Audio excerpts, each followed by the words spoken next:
SudokuCon will probably get at least mostly the right people. Oh, audio on Twitch now. Is there also video on Twitch? Or have we gone from video to audio?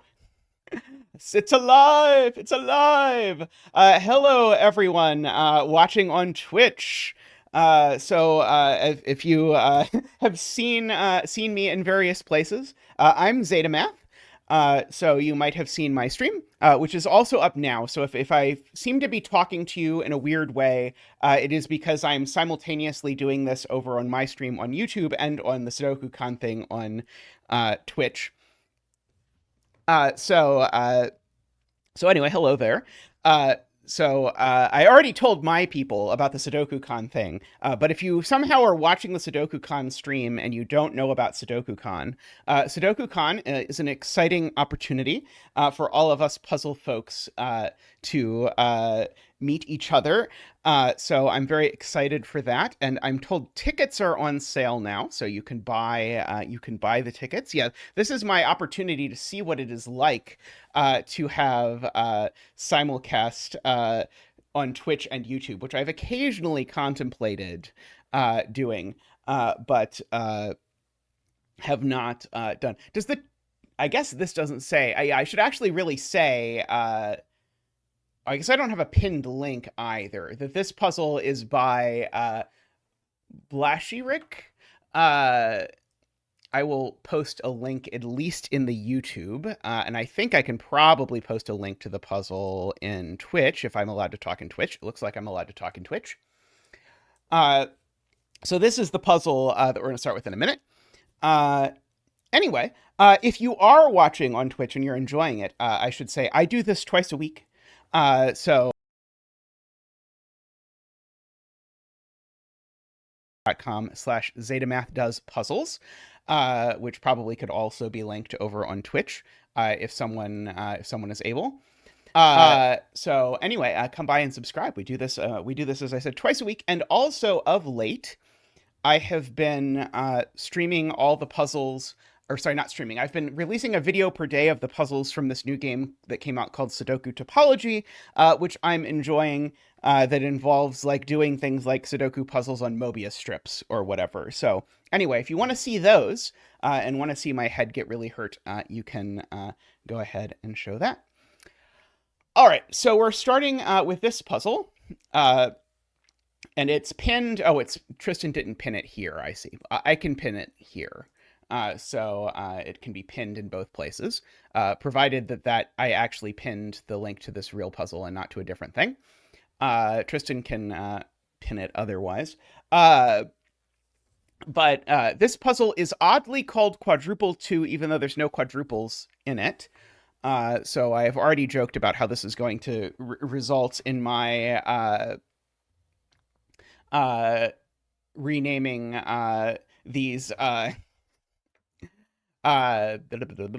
renaming my puzzles to just be the name of a Sudoku variant that is not in the puzzle, followed by a number. I think that is a good naming convention for Sudoku puzzles going forward. So look forward to Zetamath's thermometer number 6 coming soon.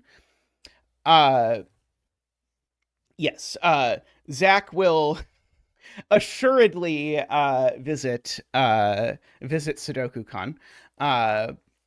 I don't know if Big Z will be able to make it to SudokuCon, though. Big Z is pretty, Big Z is big.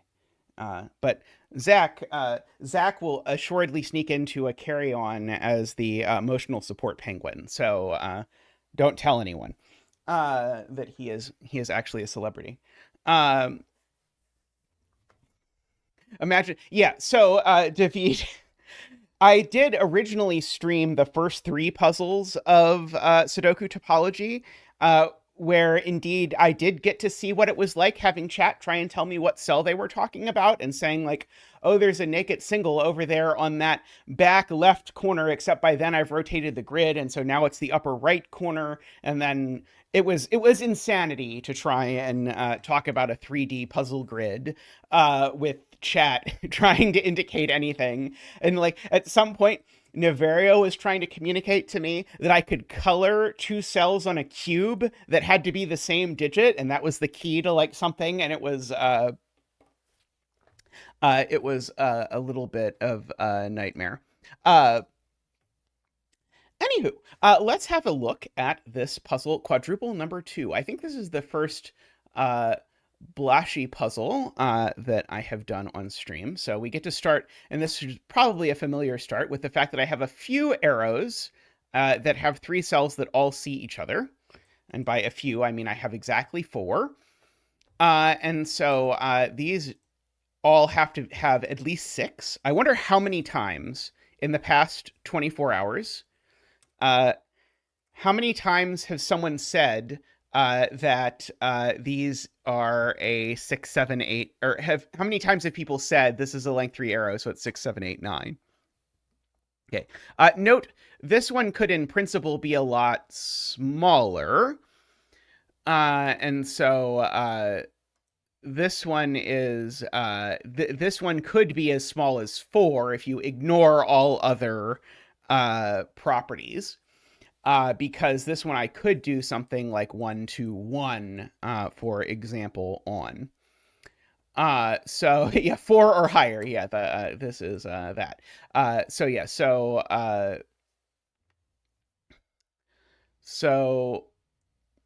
trying to think about, so I certainly know that all of these digits are at most 6. I don't know that that's going to be my favorite pencil mark that I've ever made either, but I'm going to mark it. Also, Sven has told me that these do not work. Okay, so it's impossible that there are 2 6s in these cells because if there are 2 6s in these cells, then I'd end up... Oh, no, sorry. There could be 2 6s if it's these... Oh, no, sorry. There can't be 2 6s if it's these 2, right? So I can't have the 6s directly across from each other, and I can't have them perpendicular to each other either, because that would make a 1, 2, 3 quadruple in the column, and 1, 2, 3 is too few digits for a quadruple. So that means that there's not 2 6s, and since 7 is only 1, 2, 4, there aren't 2 7s either. So there's at most 1 6 and at most 1 7, and what that tells me is that there's definitely... Oh, I was going to say that means there's at least 1 8 and at least 1 9, but it doesn't immediately mean there's at least 1 8 and at least 1 9. It means there's at least 2 8 9s. But it's possible that, say, like this is 6 7 8 8 or something. I think it's probably not going to actually happen, but one never knows. Okay.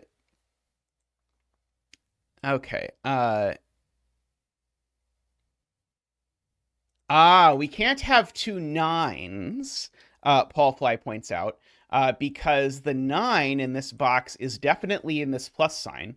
This is the puzzle of making corner marks that I wouldn't normally. I will corner mark 9 into 5 cells in this box.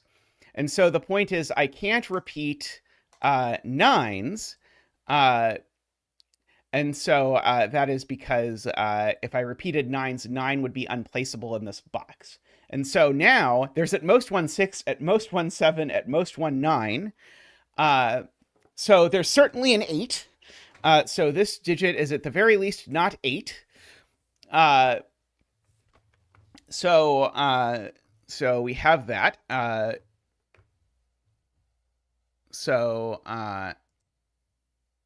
Let's see. Jay Dyer claims I also can't put 8s in these cells. I certainly can't put 8 there. Would it break if I put 8 here and this was an 8 1 9? The 3-cell arrow next to it, a 9. Yes. Okay, yeah. So, yes. So if I put an 8 here, this is the point. It makes that a 1, that a 9, but now this is a 2, 3, 4 arrow summing to 9, and Sven doesn't like that. And if there's one thing in my life I've learned, it's that you want to make Sven happy, because happiness is directly correlated to how good the features in SudokuPad are. So same thing with this cell, same thing. Well, this one's even more absurd. If I try and put an 8 here, I'd have to put 2 1/2s here, and then it would still break. And then an 8 here as well would would do that. So these really are actually a 6, 7, 8, 9 quadruple, because we just proved that actually there can't be two 8s because the 8 is in here. And so if there are two 8s, that would rule 8 entirely out of box 5. And so that means these really are a 6, 7, 8, 9 quadruple. And so this digit is only a 4 or a 5. That is beautiful as a start. That is just gorgeous. So if this is 4 or 5, then that means this digit is assuredly 1 or 2. I threw in a 5 just for fun. And so these digits are at most 3. So now that's going to have an enormous impact, because I know that every length 3 arrow that has no repeated digits has at least 2 1, 2, 3s on it. So there are 2 1, 2, 3s here, and that is a third 1, 2, 3 for the row, which gives us Zeta's personal favorite, a virtual 1, 2, 3 triple. And hence this is not 1, 2, or 3. But every length 3 arrow has 2 1, 2, 3s at least. So these aren't 4, 5, 6. These are only 1, 2, 3. Also, this isn't 6, by the way, because of that. Right. Okay. This, people in chat are pointing out, this can't be a 3, because if this digit was a 3, then these would sum to a minimum of 3, and that would sum to at least 6. This number is not a 6, so this can't actually be a 3. And in fact, if you want to be really fancy about it, frankly fancier than I care for, these are the same digit. So we can catch up them. So we've got that. So that 1, 2 doesn't show up on this arrow. And so that tells me something cute, which is that this can't be 7, because a 7 arrow has both 1 and 2 on it, and, well, the red ketchup 1, 2 doesn't show up here. So this is not 6 or 7 for that reason. This one's only 8 or 9. Let's see. So we probably know that there's a red pancake over here. Okay, so 2 of the arrows definitely have red pancake on them, because one of these is a 6, 1, 2, 3 arrow, and one of them is a 7, 1, 2, 4 arrow. And so we need to fit 2 total red pancakes in there. I don't quite know where we're putting the red pancake yet, but we've got that. It definitely does show up on the row 7. I agree with that, because that 1, 2, 3 is absent. So there's definitely a red pancake in one of these 2 cells. If we want to pencil mark that. TwitchCon stream, getting to see all my degenerate pencil marking habits with all the things that I do with condiments and Sven's pen tool. Okay, correct. So Jennifer points out this can't be a 6, because if this was a 6, then these would be a 1, 2 pair, but then that would break this this shenaniganery. So this is only a 4 or a 5. Let's see. I know that this 8, 9 is in one of those 2 cells. Part of me really wants to be not the other 8, 9, but I'm not actually sure I can prove that yet.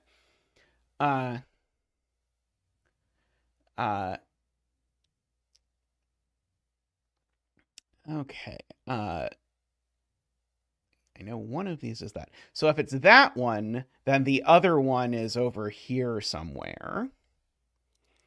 And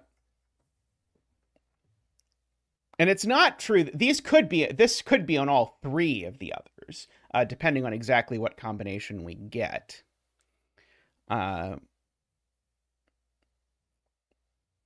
Let's see. Garion says row 6, column 6, or row 7, column 6 is a 1. That's true. Because otherwise these would be a 2, 3 pair, and 2 plus 3 plus 2 sums to more than 5. So one of these 2 is a 1.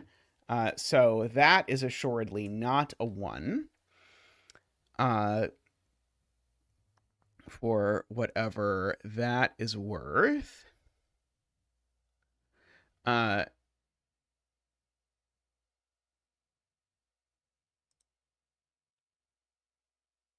Okay, so if that cell is 1, okay, yeah. So this is Garian's point. If this cell is 1, then this is 2, 3, 4 with that being a 9. If this cell is 1, then this is 2, 3, 4 without being 9. So one of these two is the arrow that does not have a 1 on it. So one of these is 2, 3, 4, no matter what, which means that neither of these can ever possibly be 9. And does therefore mean that these each have a 1 on them. So there's a 1 in those cells. There's a 1 in these cells, which means that cell is not a 1 ever. For what it is worth. That is very interesting. Yes, and this one, Johnny points out, looks back over here. That's not 1. Okay, so now actually, LM Damasi points out we can now actually just remove 6 from these two arrows, because these two arrows, in fact, actually, there's no more 6s anywhere on arrows because we've actually proven the 9 arrow is a 2, 3, 4 arrow. And so there's no 6s because that would make a 6, 1, 2 arrow. So we can actually strip 6 off of all of these, which has now gotten us a quintuple in row 7 of 1, 2, 3, 4, 5.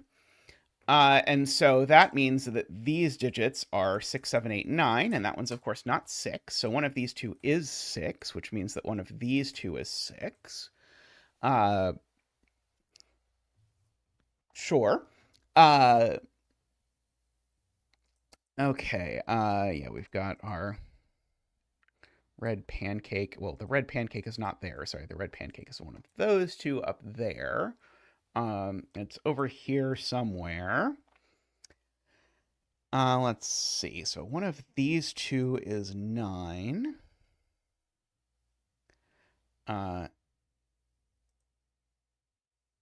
Right. Okay. Carl points out through their Twitch persona, I know one of these two is a 1, which I could also interpret to say one of these two is a 1, which means that digit's never a 1. So that is true.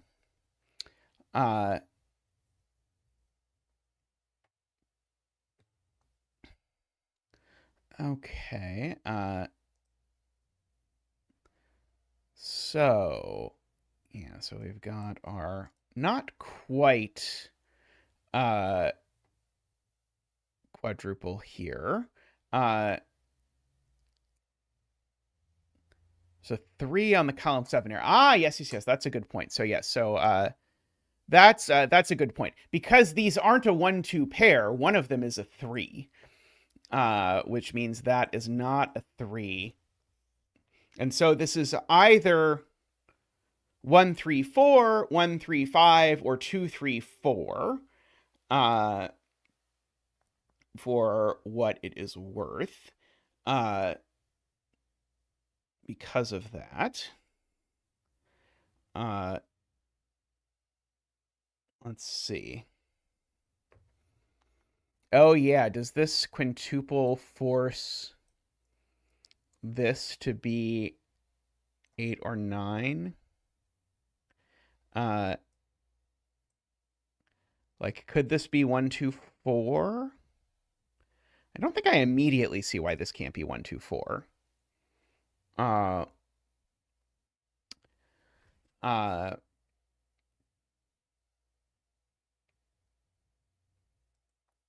See, if this is it's weird that if this is a 5, that's a 2, 3, 4.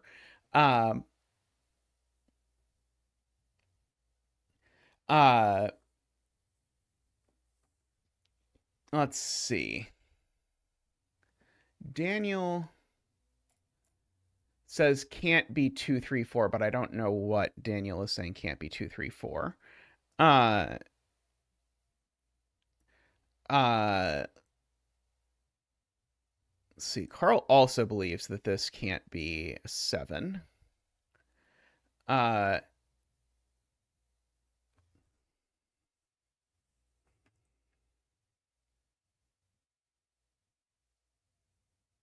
Let's see. DWeb says the point is you can't make the row 5, column 7 arrow a 1, 2, 5 equaling 8. I agree. I can't make it a 1, 2, 5 equaling 8. So it's either 1, 3, 4 or 2, 3, 4. So the point is this is just never a 5. I see. This digit is never a 5. Because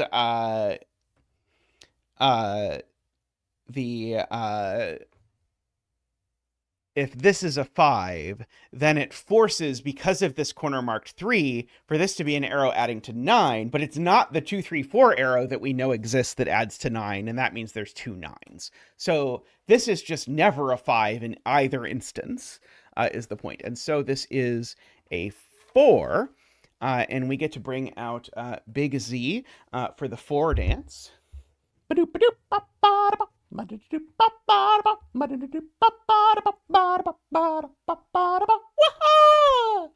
Thank you, Big Z. Thank you. So that means, of course, that this isn't the 9 because the 9 is a 2, 3, 4. So that means that's the 9. So this is not a 9. These are 2, 3, 4. And so now this is not 2 or 4. These aren't 9. This isn't 7 anymore because 7 would be 1, 2, 4. So this is an 8, but it doesn't have a 4 on it. So that means it's 1, 3, 5. Sorry, that means it's 1, 2, 5. Those numbers have the advantage over what I said the first time of actually adding to 8, which is a significant advantage, which makes that a 3. It also makes this red circle a 1 because it definitely sees a 2 in one of these two cells. So I can remove the 2. Makes it a 1. It's like, what happened? I said it makes it a 1 and then I hit 2. That's what happened. And so there we go. So that is not a 1. It's not an 8. These aren't 8, of course. And so I know that's not an 8. I know that's not an 8. And so this being a 6 or a 7 arrow means it definitely has a 1 and a 2 on it. So this is a 5. Which is going to get us 5, 2, and 1 going into the grid. Also, 1 plus 1 plus 3 is 5. We on this channel call that doing math. Let's see. That is an 8. I can get rid of these. Can get rid of that. So we have that. Let's see. Yes, there's a 1 and a 2 here, meaning that this is 3 or 4, points out DWeb, because there's a 1 and a 2 on this. So that means that this is the only not 1, 2 digit on this arrow. So these are 1 and 2. Oh, also, right, there's also just no 5 on this arrow because, again, we know this arrow is 1, 2, 3 or 1, 2, 4. Good point. So that's going to buy us a 2, 3, 4 quadruple in this row. And now this digit is at least 5, plus this digit is at least 2. That means this digit can only be 7 or 8. And so that means that this is 5 or 6. And, oh, this cell just is 2. Because I was going to say 2 or 3, but Sven tells me that Sven does not like it being 3. So this cell's definitely a 2, which sorts out all of that. 6 and 7. Like that. And so that fills in a whole pile of stuff for us. Let's see. This cell is only 7 or 8, just for the record, just by looking at the digits that it sees. Let's see. This is at least a 4, plus this is at least a 3, so this is also at least a 7, but this one could be 9. This one, that's at least a 5, plus that's at least a 3, so this one's an 8 or a 9 only. So we've got all of these. floating around. So if this one's an 8 or a 9, then that means this digit here, for example, is only able to be a 5 or 6, with this only able to be a 3 or a 4. So same sort of wiggle room. This one, if it's not a 4, that's going to be a problem. Because if this cell isn't a 4, then it's at least a 7 plus 3. That's too many. So this cell's just always 4. And so this number can be 3, 4. This one's also a 3 or a 4 if you actually math it out. And it's not a 4. Because it's not 1, 2, could be 3. It's not 4 by Sudoku. It's not 5. And then 6 is too big. So this is always a 3, making that a 7, 2, 3, 4. And now this has to be 4, 5, adding to 9. Like that. Let's see. We've got a 5 somewhere in this row. I don't think that's immediately helpful. Let's see.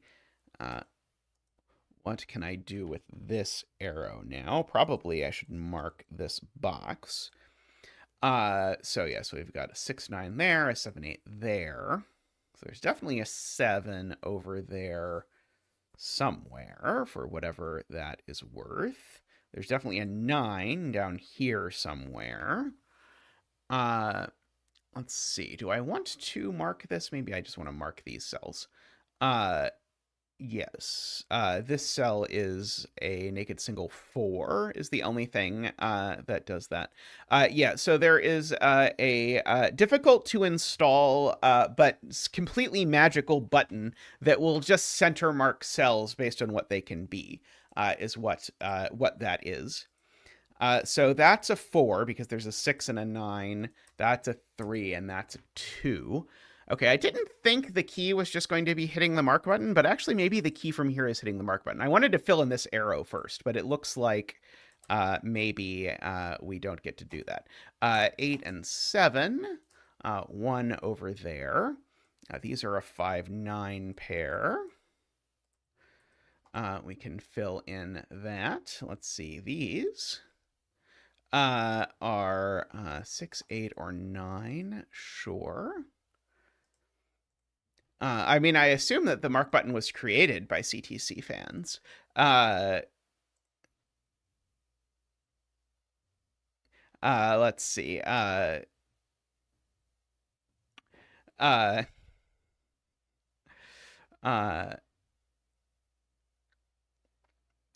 Let's see. Okay, so this is a 7, 8, 9 triple in this box. So these cells can't be 7, 8, or 9. So in particular, they're not 8 or 9, and that one's not 7, which means those are a 2, 4 pair, and that somehow is a 3. Let's see. We'll continue painting the world with pencil marks, because I have no shame whatsoever. 4 and 2. Let's see. Okay, we've got some more stuff. Let's see. Let's go ahead and do that. Let's see. 5, 8, 9 triple in this column means that's a 7. So this isn't 7 or 8 or 9. Or 5 actually, because it was a 5, 8, 9 triple. So that's a 4 and that's a 1. Let's see. We're pretty close to a 5, 6, 8 triple, but not quite there. This is a quad, though, of 5, 6, 8, and 9, Mr. Don points out. And so that means that is a 7, which means that's a 5, which now means that's a 6, and that's a 9. Those are an 8, 9, so this cell is given, and I'll go ahead and fill in the rest, because why not? So that is a 3. That is an 8. 9, 8, 5, 9. Those are an 8, 9 pair, so that's a 5. That's a 7 because octopus. Children, ask your parents to explain it to you. Let's see. Can go ahead and do that. Let's see. So we get a 1, 2, 5, 7, 4, 1, 8, 9. 5, 4, 3, 9, 5, 8, 6, 9, 8, 6, 8, 9, 6. Very nice. Very nice. And I see there is an advertisement here for the SudokuCon stream currently happening that you are watching, whether you like it or not, I suppose. But yeah, excellent puzzle. I really enjoyed that one. I'm going to take a real quick break. And I'll be back in just a moment with yet further puzzleage. So see you all in just a moment. Oops. SudokuCon thing to kick in for this. I know it's going to take a second to get all of this lined up. A playmaker puzzle that I can't believe I haven't done yet. I mean, I guess it's relatively new, but I mean, just look at this grid. This is a cool looking grid. It is insanely symmetrical too. What even is not symmetrical here? Oh, it's the 5 and the 10. Okay, so Twitch is back. So welcome back, Twitch, with a playmaker puzzle. A playmaker bag of tricks kind of puzzle, which I always quite enjoy. So we've got a bunch of things that have probably appeared a lot today. So arrows that appeared in the last puzzle. Killer cages, which have the indicated sum. And normally I'd say digits can't repeat, but I don't have to say that this time because there aren't any places where digits could repeat. So I won't mention it at all. And also, oh, Tristan, can you put a link in chat? I've completely lost track of where all of these things are. And we have a region sum line here where the point is that basically what we have is 3 killer cages, which are this pair, this set of 3, and this pair. And the rule is they all have the same sum. So basically the idea is you just sort of view this as cutting off the line at these points, and then you get an equal sum. All right, and then last up we have the German whispers, along which adjacent digits must differ by at least 5. So let's go ahead and mark stuff. And so I think right away, my inclination is to low-high color this grid. Oh, Meme Rister wants to do away with German whispers. Can we get rid of Dutch whispers first, though? If we could get rid of Dutch whispers first, that would be great. Okay, I'm gonna mark this sort of weirdly as a high-low pair because I notice that this means immediately that 3 of the lows are gone in this box. So the sum of this line's actual minimum is 1 low and then 2 numbers that are higher than a low. So that would be 1, 5, 6. So the minimum sum of this line is 12. So that means that these numbers are at least 3, continuing the train. And also, per the previous one, these digits are also both high. And one of them definitely lands on the line, if you think about it, because one of them can land in the 10 cage. But the other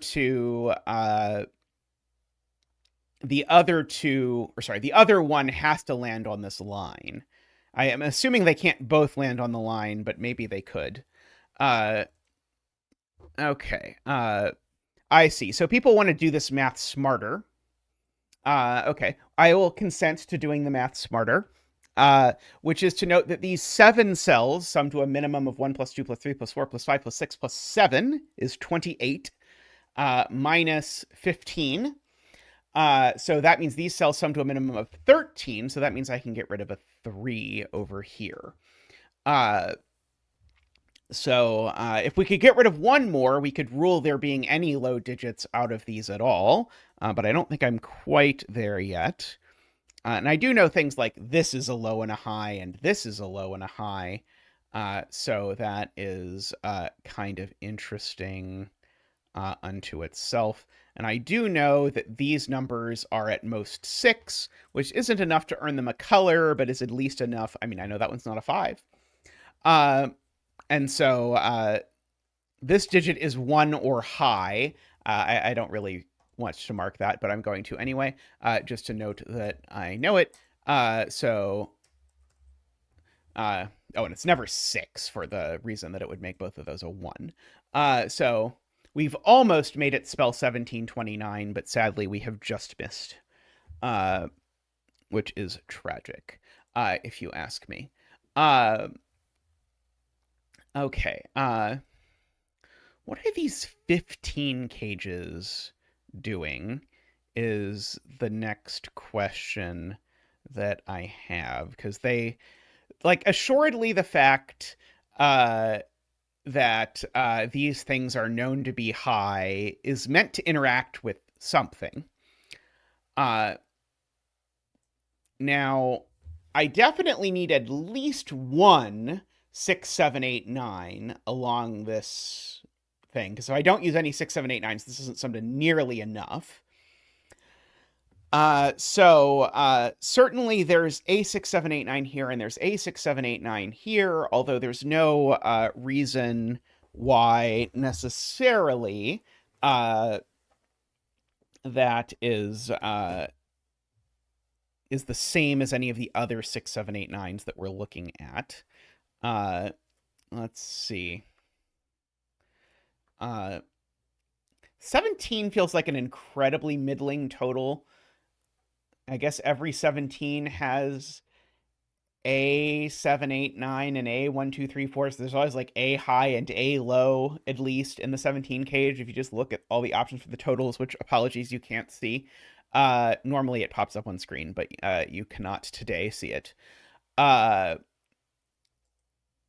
Yeah, what are we doing now with our lives? Let's see. Yeah,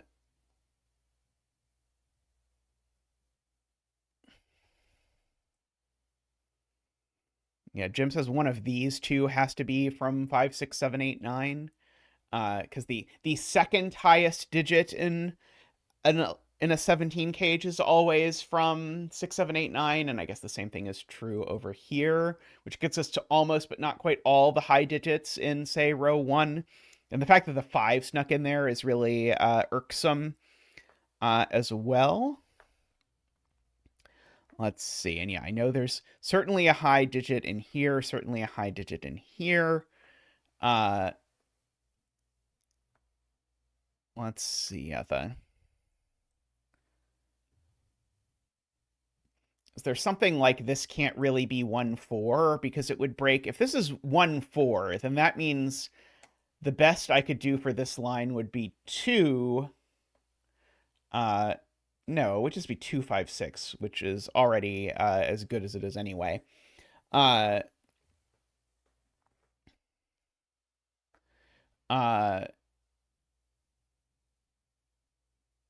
mean, can't this just be anything, basically?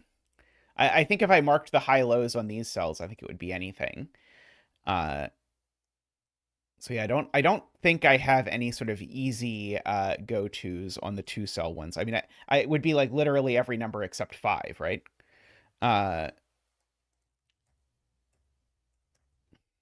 Is I think the pencil mark. I do know that one is high and one is low. Oh, mark it as a high-low pair. Yeah. The in terms of the it is a high and a low. Yeah, that is a worthwhile thing to mark. See, the funny thing is I usually mark that with a green line. But yeah, these are green, blue, or some other sort of line to mark that. Yeah,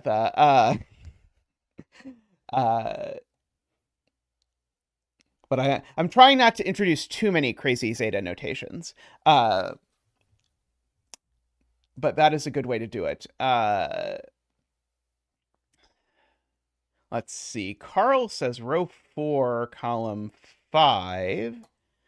And row 6, column 5, sum to something between 13 and 17. Hey, Drilier, how are you doing? Hope you're having a good day.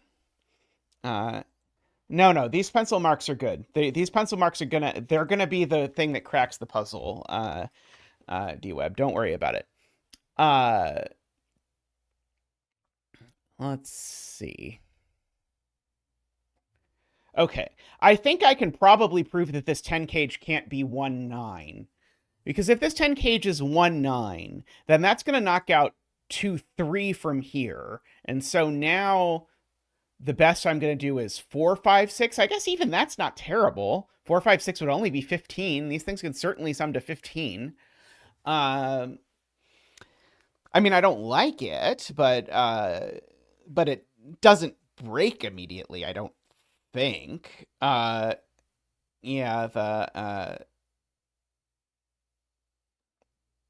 it would force weird things with these two digits.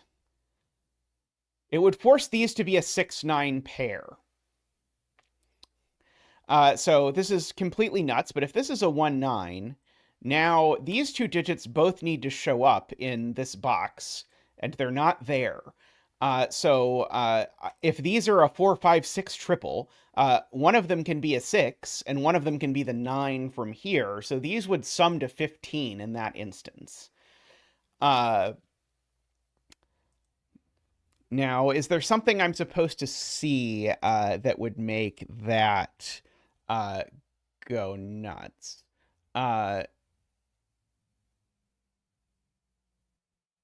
Is there a reason they would be 6-9 instead of 7-8? Sotir?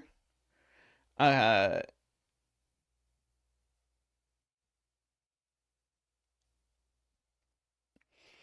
uh,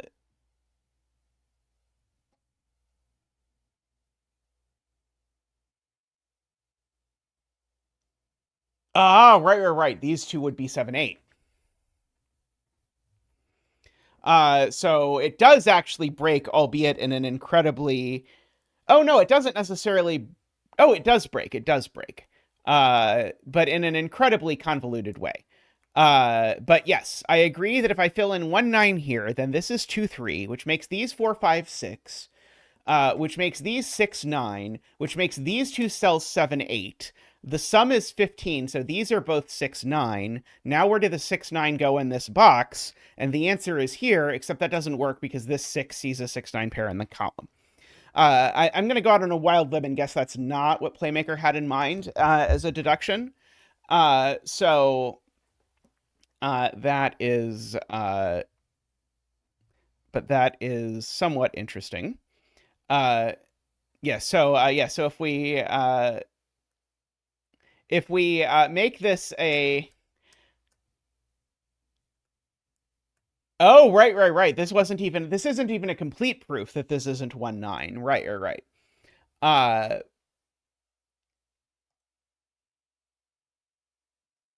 Okay, so I think the point is probably to think about the fact that these cells sum to 30. And so something funny happens in the instance where the sum is 15. Which is that if the sum is 15, then these two things sum to 15. And so that means these two are the same. So in the world where the sum is 15,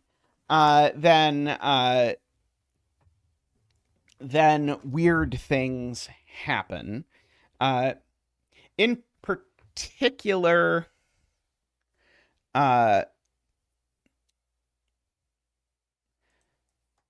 these two sum to 15, these two sum to 15. And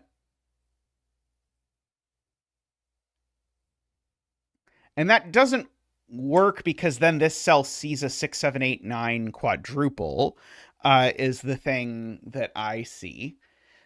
I guess I should say what is the minimum of these, because this line sums to a maximum, an absolute maximum of 17. So these sum to a minimum of 13. So these are assuredly at least from 4, 5, 6, 7, 8, 9.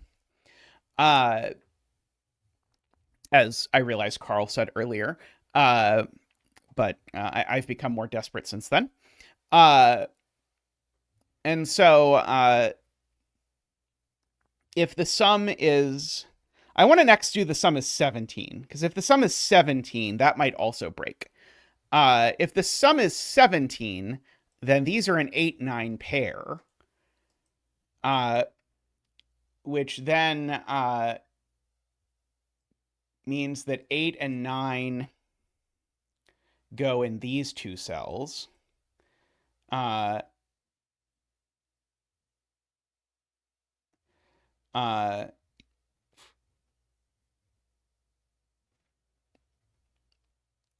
Don't quite see it. And I think we have a very convoluted proof that 15 can't be the sum, but it's a very convoluted one.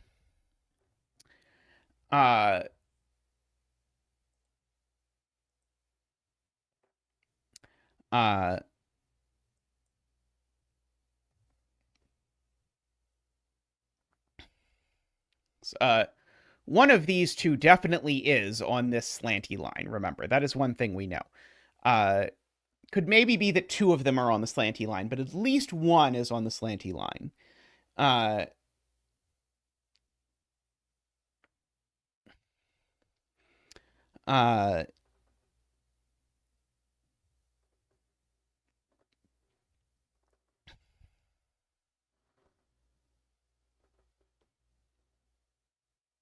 So that's too many 6, 7, 8, 9s in the column. Okay, yeah, I agree with that. Okay, so yeah, so if these are 8, 9, the point is that makes these two cells 8, 9, and these two cells 6, 7, because they need to be a sum to 13 that doesn't involve 8 or 9.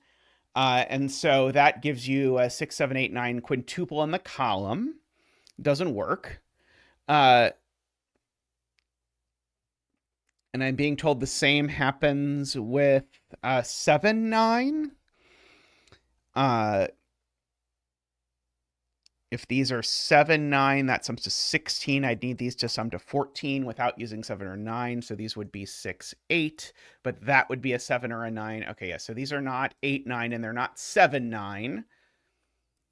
So the sum is minimum 13, maximum 15. I don't know if we ever actually broke the sum being 15 just completely in general.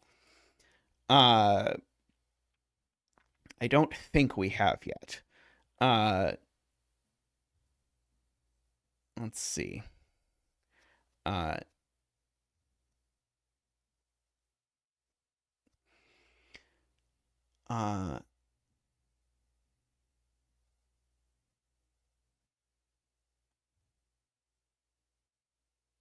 Okay, there we go. That's beautiful. Okay, so the point is if the sum is 15, then there's two universes, one of which, well, there's really only 0 universes, I guess, but if the sum is 15, the point is these are both from 6, 7, 8, 9, but they can't be the same because this is also a sum to 15 in that instance.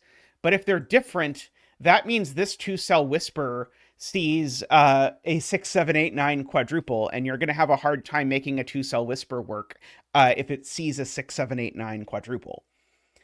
So the point of this two-cell whisper is to say there is a high digit that does not appear in either of these things. And so that rules out 15. So now we're only at 13 and 14 as our possibilities.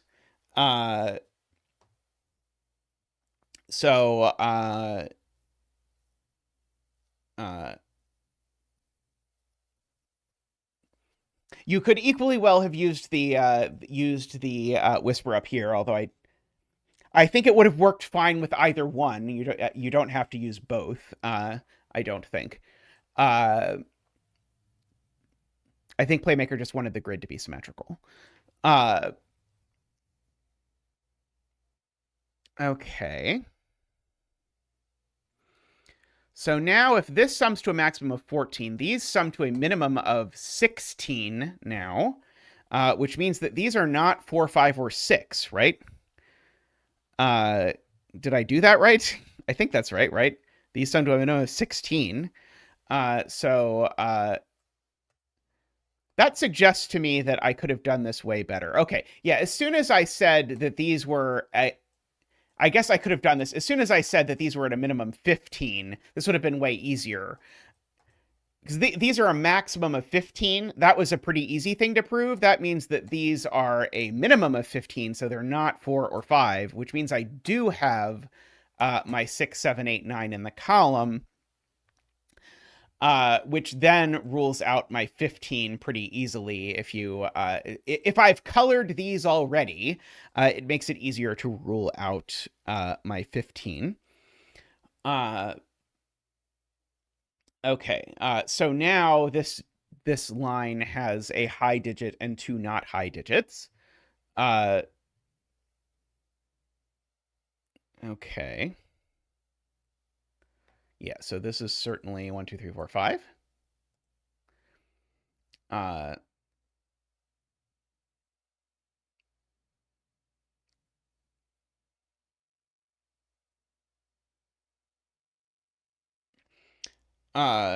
Oh, and 5 has to go somewhere in the box. Which is that the 5 is on this diagonal. And right, the point is, like, once you've then ruled out 15, then you now know that these actually sum to at least 16 and definitely contain a 9. Sorry, I was doing that. I was just trying to reconstruct the earlier argument better, which is what I usually do, is to reconstruct an argument until I like it, or until I give up. And so, anyway, so there is a 9 in here because we've just said these sum to 16 or 17. And so that means there's no 1 here.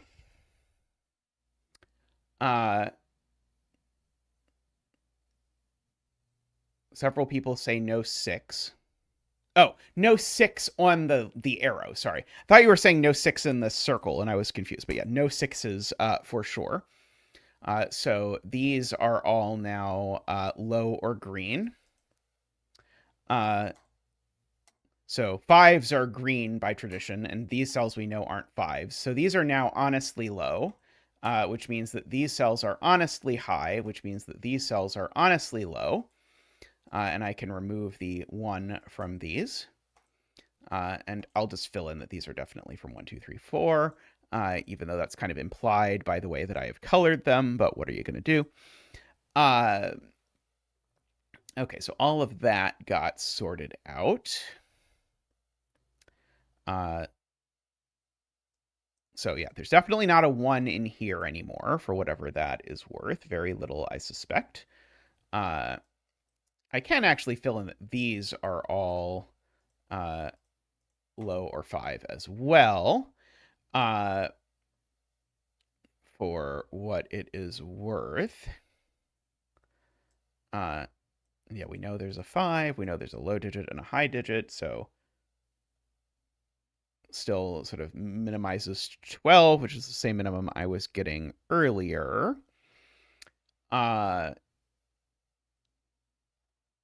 Okay. What are we doing?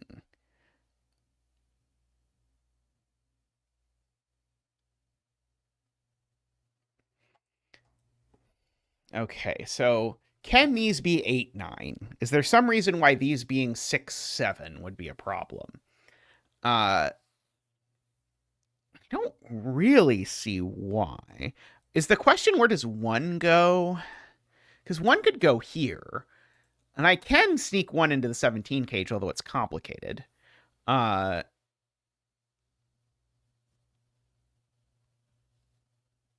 would require an 8 over here. But 1 could just go here, and that's not super exciting. I'm just looking at the fact that I have a 1 corner mark looking across. So there either is a 1 on here, which there probably is, or there's a 1 in the 17 cage, which maybe there is, or there's a 1 here, which would be disappointing.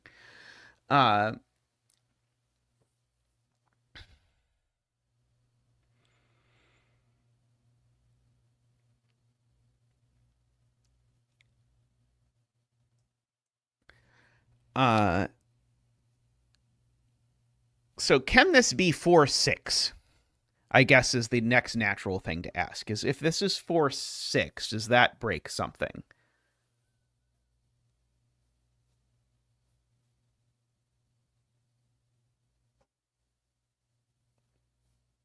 That is true. Okay, so that's a good point from Martin.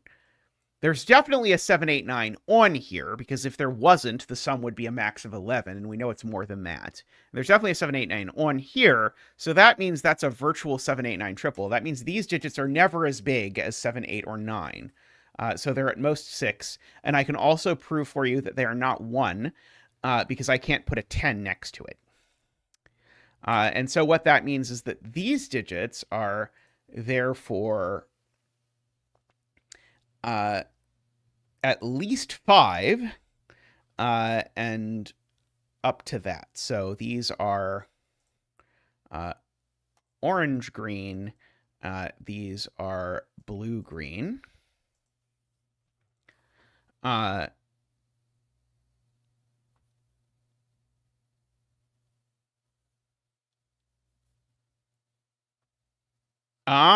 yeah, so that cell's not a 7, 8, 9.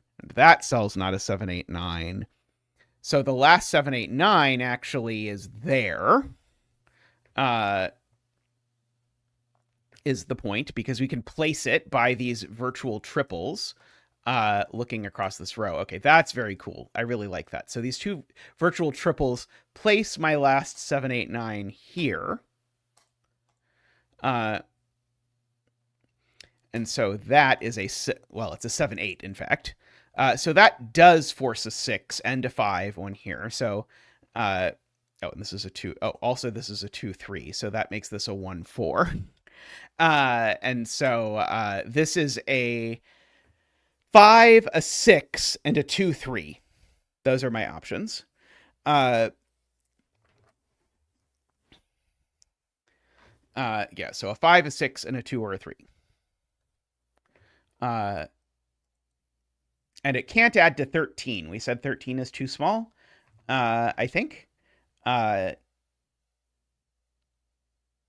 some point, did we say 13 was too small? I don't remember. Okay, but these are a 5, a 6, and a 2, 3. So this is not a 4 or a 1.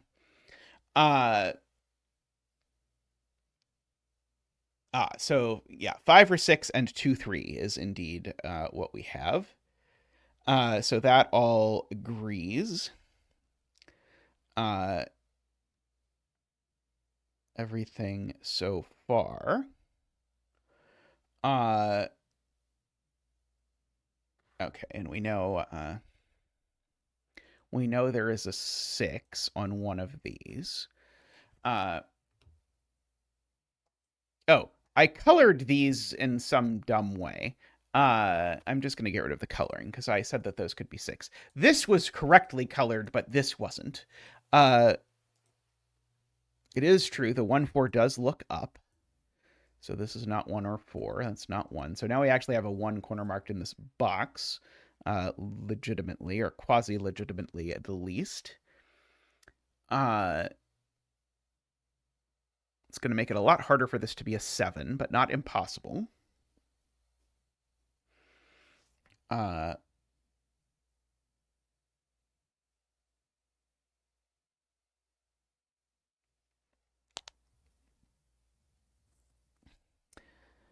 Let's see.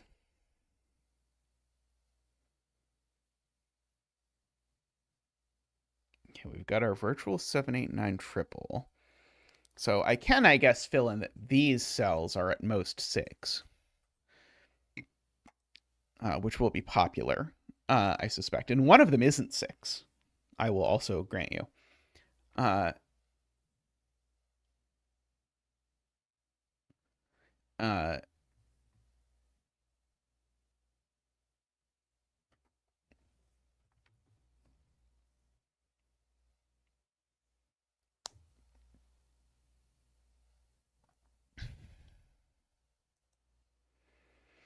see, Emma claims that these are the same. I'm not sure if that's true. If these two are the same, they're that is true. But is there a reason these two can't be different?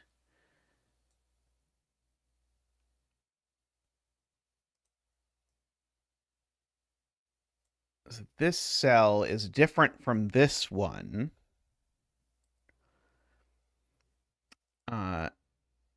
I'm not sure. I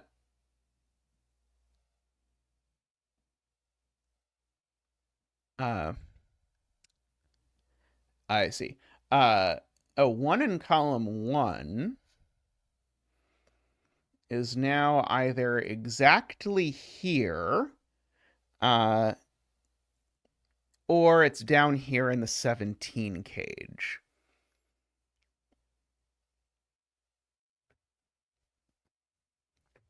That is getting quite tricksy.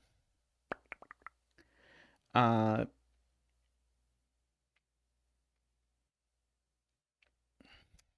I do not know yet what to anticipate out of it.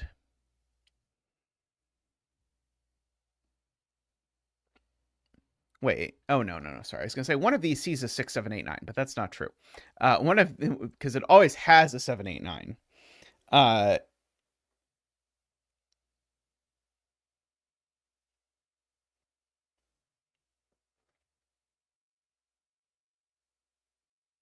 Do I know that these are different? I thought I only proved that they would be different in a few cases where it didn't end up being true. I don't think I ever proved that these two are just unconditionally different.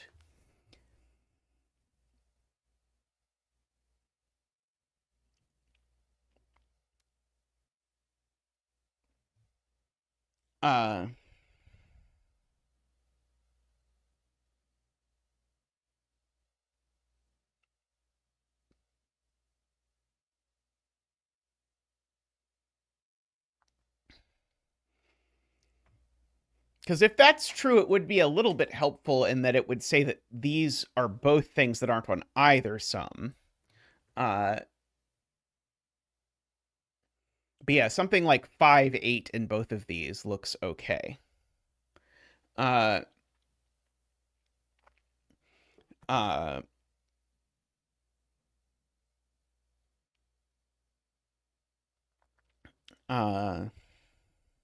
At least a first approximation.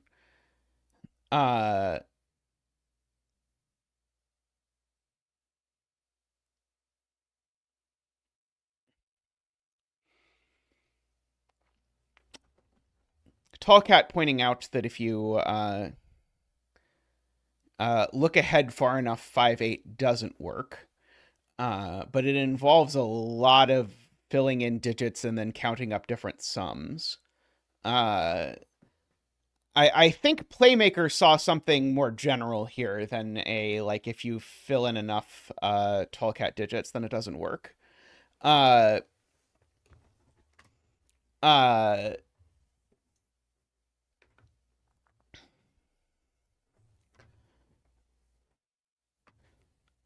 So they assuredly can't, or they assuredly both can't be 5, 9. Or sorry, they both can't be 4, 9 because that would look at 2 9s. So if they're the same, they are from 5, 6, 7, 8, 9. And so they're these two digits. And so assuredly they involve a 5. And then they must involve an 8. So assuredly, if they are the same, the thing they're the same is 5, 8. And so that's 13. in which case then that means that these would be an 8-9 pair, and it breaks because you have an 8-9 pair looking at that. That's quite a lot of steps for what it's worth for my taste. But I don't think that's what Playmaker is thinking. 6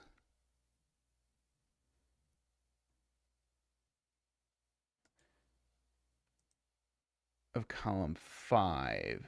Sorry, I'm trying to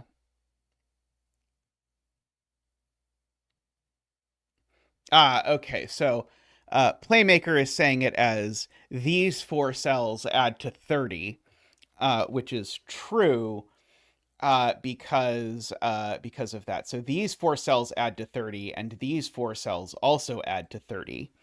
But they can't be 6, 7, 8, 9, because if they were 6, 7, 8, 9, then I would have broken the 6 in this box. Right? So they have to have a repeated digit if they're 4 cells that sum to 30, and they're not 6, 7, 8, 9. And so that means that this digit shows up here and this digit shows up here. That's very nice. Okay, that is a very nice framing of what is happening here.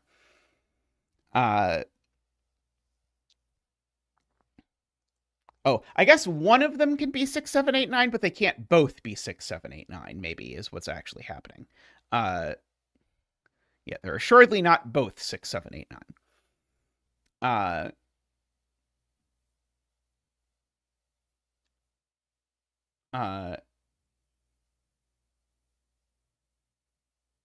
Let's see. Carl says, I don't think the sum can be 14 because row 4, column 1, and row 6, column 9 both become 7.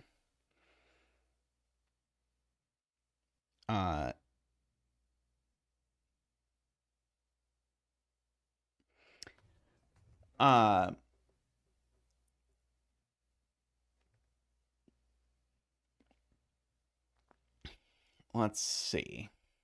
So we have proven one way or another that these are not the same.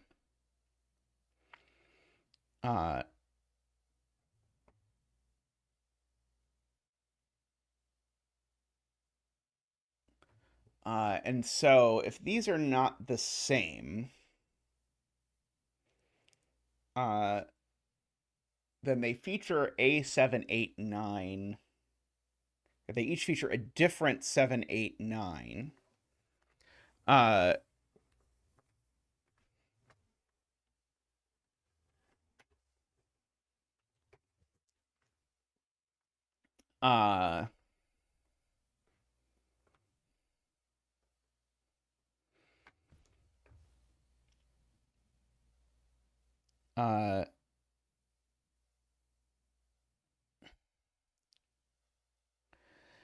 I'm trying to understand what people are saying about the 7, 8, 9s in this box. So these have different 7, 8, 9s, and they see that 7, 8, 9.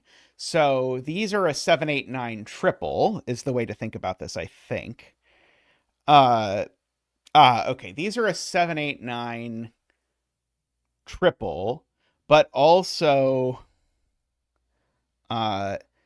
these are a 7, 8, 9 triple. So this 7, 8, 9 is the one that shows up here, is what is really, I think, being claimed here, is that this shows up over here somewhere. And then symmetrically, the one that's here shows up over here somewhere. Because of the like weird triples that we actually have sort of in 2 different ways from the way they're looking at, the weird triples that we have in 2 different ways, we know that those 2 are the same. And so if that's the case, that does indeed prove what has been claimed, that all of these are actually the same digit. So we will mark that. Okay, so no 9, no 9, which means these aren't 4 and these aren't 4. Those are all the same digit.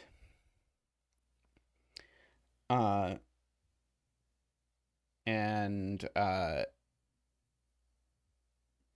let's see. Does that make this 14 point easier to see?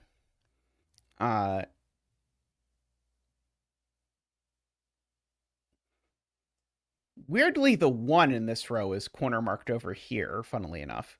One of these two cells is definitely 1. And one of these two cells is definitely... No, sorry, it's not true that one of those two cells is definitely 1, because the 1 could be there.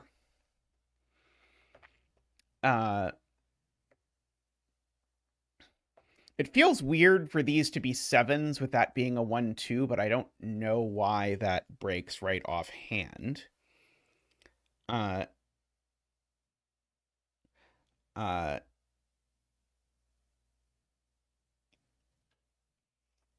Let's see. Yeah, the SudokuCon people are seeing a little bit how we should do that one anti-night puzzle that Selena and Garian and friends were all guest stars in. Let's see. Okay, so people are saying if the sum is 14, then that makes these sum to 16. So that makes them 7, 9. So if the sum is 14, these are 7, 9, and green is 8. Isn't that the opposite of what people are saying? Did I do the math wrong? I thought the 14, if these are 14, it means these sum to 16, so that'd have to be 7, 9, right? I think people's math is backwards. So if the sum is 14, then these are 7, 9, and that's an 8.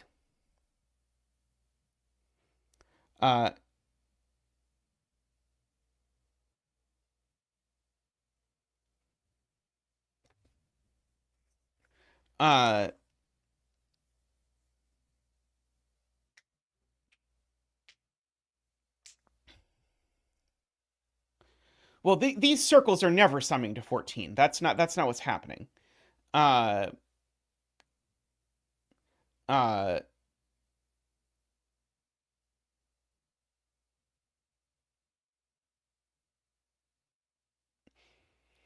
Oh, I see. Okay, so here's the way to say it. If this is 7, this is what people are really arguing. If this digit is 7, there's a 7 here, and the sum of these two cells is 14, which doesn't work. That's what people are saying. I think people are adding a lot of extra steps, like going through this box and everything in a way that's complicated. But if this is a 7, I have a mark here that tells me one of these two is a 7, and also if this is a 7, the sum is 14. That doesn't work. Apologies if that's what people in chat were saying, but I could not make heads or tails of what people in chat were saying. So basically, neither of these can be 7, is the point. Because if either of these is 7, you end up with 2 7s and a 14 sum, and that's too many 7s to put in one row of a Sudoku. So neither of those is 7, which means this is 7. And we get to bring out Zach for the 7 dance.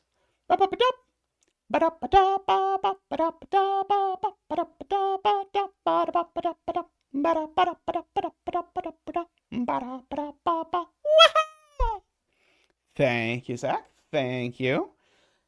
Tune in to Zetamath Does Puzzles to learn all the special digit dances from our digit dancing penguins. Okay, so that gives us a lot of 1, 2 pairs because 7 doesn't go next to a 3 on a whisper. Even though I just did an 3D puzzle with the digits 1 through 8 and German whispers, and things could be 3 apart, and so I had to put lots of 3s next to 7s, and I was a little worried it is going to break me forever if I do that. So there we go. So those are both not 7.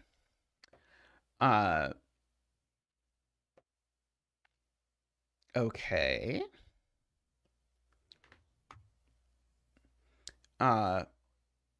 So now the total is 13. And so that does mean there's no 6 in either of these. Uh,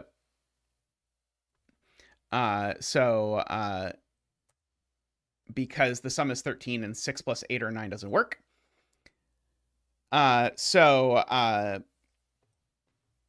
one of them is 4, 9, and one of them is 5, 8. So that means this cell isn't 4, and this cell isn't 4. And this cell isn't 5, and this cell isn't 5, because they see a 4, 9 pair and a 5, 8 pair. So we can sort of fill that in. And now we've got, almost a 1, 2, 3, 6 triple, but not quite. People would like me to clean up the 8, 9 pair. That's fair. So that takes 5s off of these, which ungreens these cells.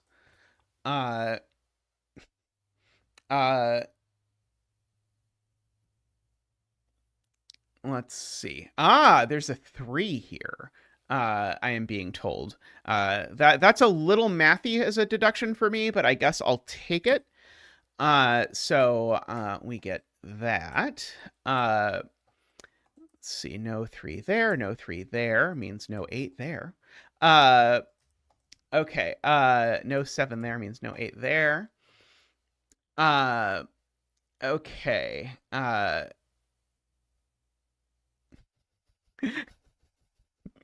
Let's see. Okay, so yeah, so we have successfully discovered a 3.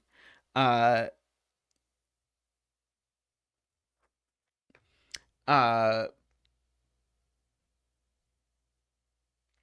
okay. Yeah, one of these is 4, 9.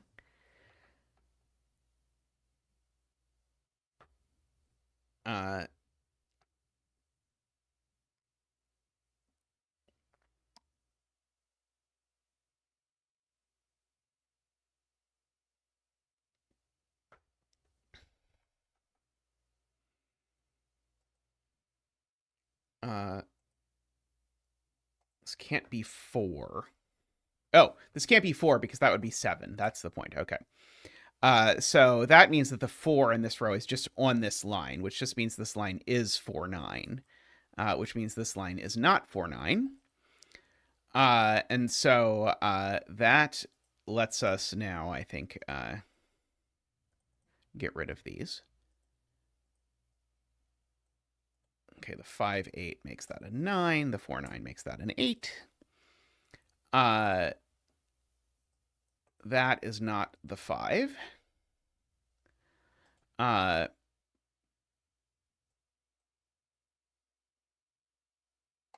one of those two is still the 5. Where's the row 4, 4? Because this one can't be 4 either. I missed. And so now the row 4, 4 is actually placed there. If I pay a little bit closer attention. So now the 1 in this box is definitely down here. And the 1 in this box is definitely up here. And so that does indeed Zackwing the 1 into the 17 cage. Because now 1 in column 1 can't go in any of these cells. And so the 1 in column 1 can only go in these cells. So that makes this 179. Hey, QWERTY thingy, how are you doing? And in fact, those aren't 7, so that one is. And so that means that this is a 6, 9 over down here. So that actually fills in that that's a 1 and a 9, and we can color. I don't know that the coloring is going to be incredibly helpful, but we're going to do it anyway because, well, how can I be anyone but myself? So these are a 5, 6 pair. There's no 1 on here, so there's no 6 on here. And in fact, there's no 7 or 9 on here. So there is an 8 on here, and 8 doesn't go next to 4. So these are 2, 3, 8.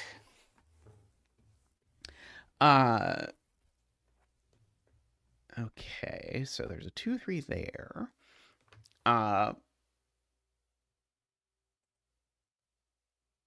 see, if this is a 6, then that's a 6 for whatever it's worth.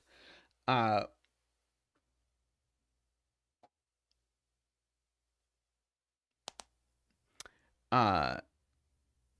in column 9. I can't do the same trick with 1 in column 9 because this corner mark, although I do not blame you for not interpreting my corner mark correctly, given it is an abuse, but that could still be 1. This corner mark is along this arrow.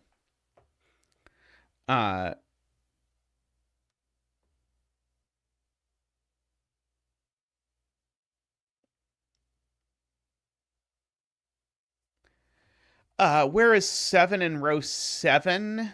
It's certainly in one of those two cells, is being pointed out.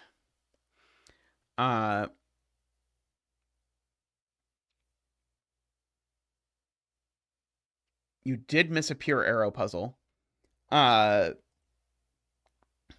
You almost missed a Hashikabi battleship hybrid, but we will save that for later.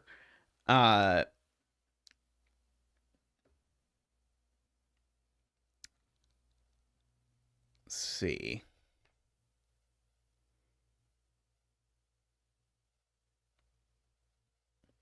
I do know. Oh, I see. Okay.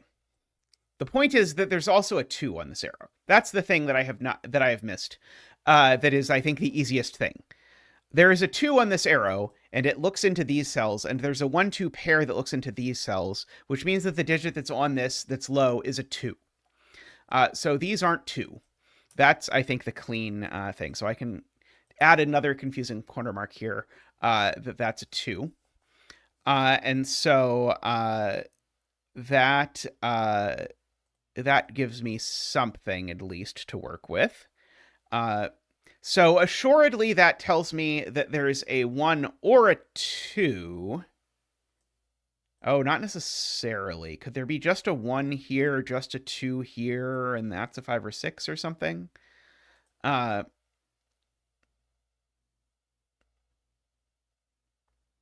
I see. When I kept looking at 7, 8, 9 in row 7 and being like, what on earth is Martin talking about? Or sorry, Mekti talking about? But there's an 8 here, which I had missed. So these cells can't be 7, 8, 9. So therefore, these 3 cells are 7, 8, 9. That's much simpler than I thought it was. Okay, so these are an 8, 9 pair, is the point, and are both high.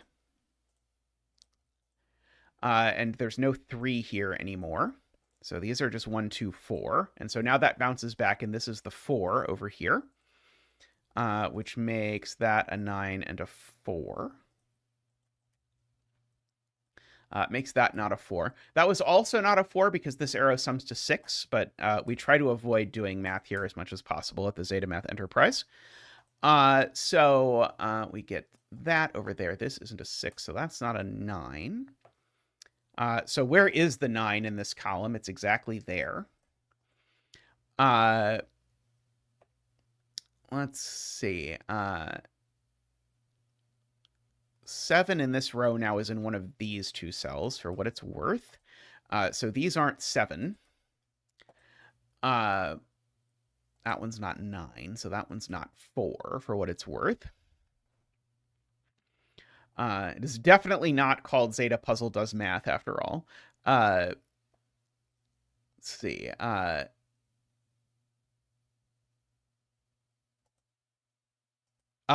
So there is no 1 in this cage, points out DWeb, because if there was a 1, it would be 179, and now we know that it's not. So now the 1 in this column has to be somewhere. It's not there, so the 1 in this column is, in fact, here. Which pushes that 1 over there and makes that 2 and 4 and makes that 1. Very good.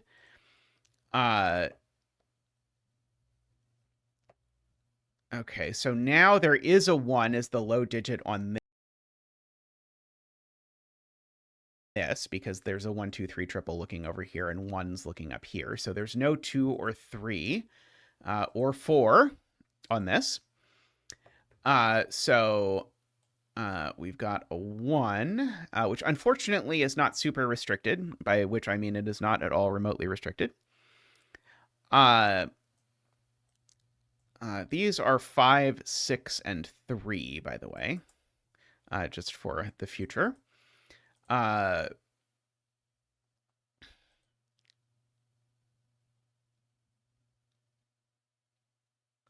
So now Garion points out, if I now do Sudoku with this 1, 2, 3 triple and this 2, now there is a 2 in these cells, just by Sudoku. So that's not a 2 anymore, in some very weird sort of way. And so if there is a 2 in the cage, it's either, well, it's 2 and 2 digits that sum to 15. Interestingly, that means if this were a 2, this would be a 6, 7, 8, 9 quadruple, but I don't immediately see why that breaks.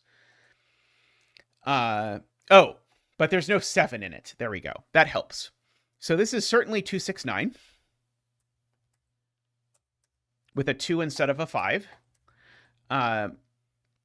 which means that these aren't 6 and that one's not 9, which means that that digit is a 5. That is an 8.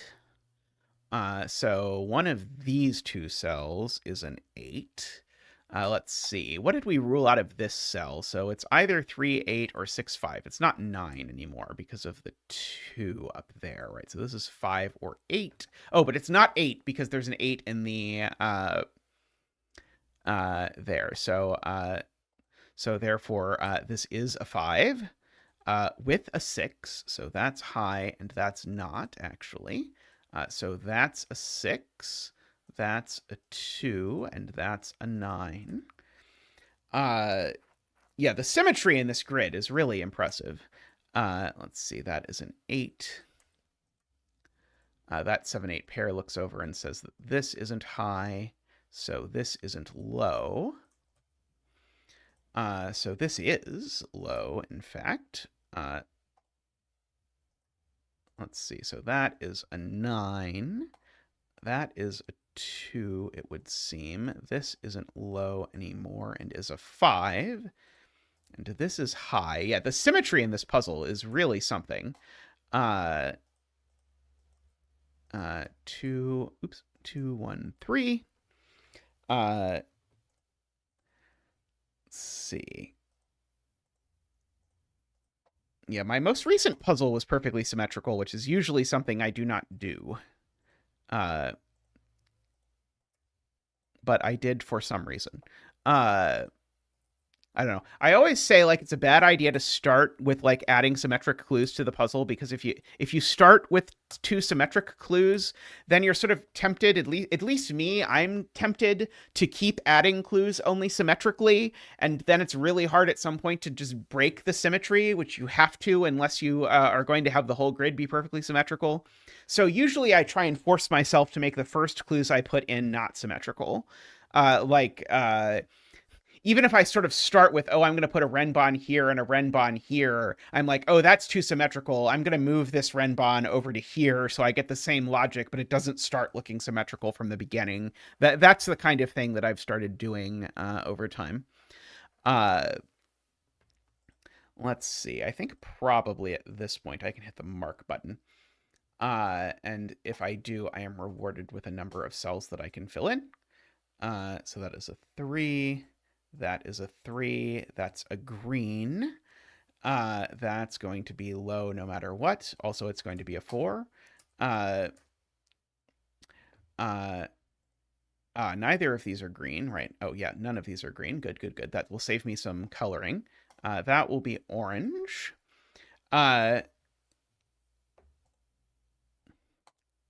Wow, the rare defender of the full symmetry and a little killer puzzle. I would not have thought that would be you, Selena.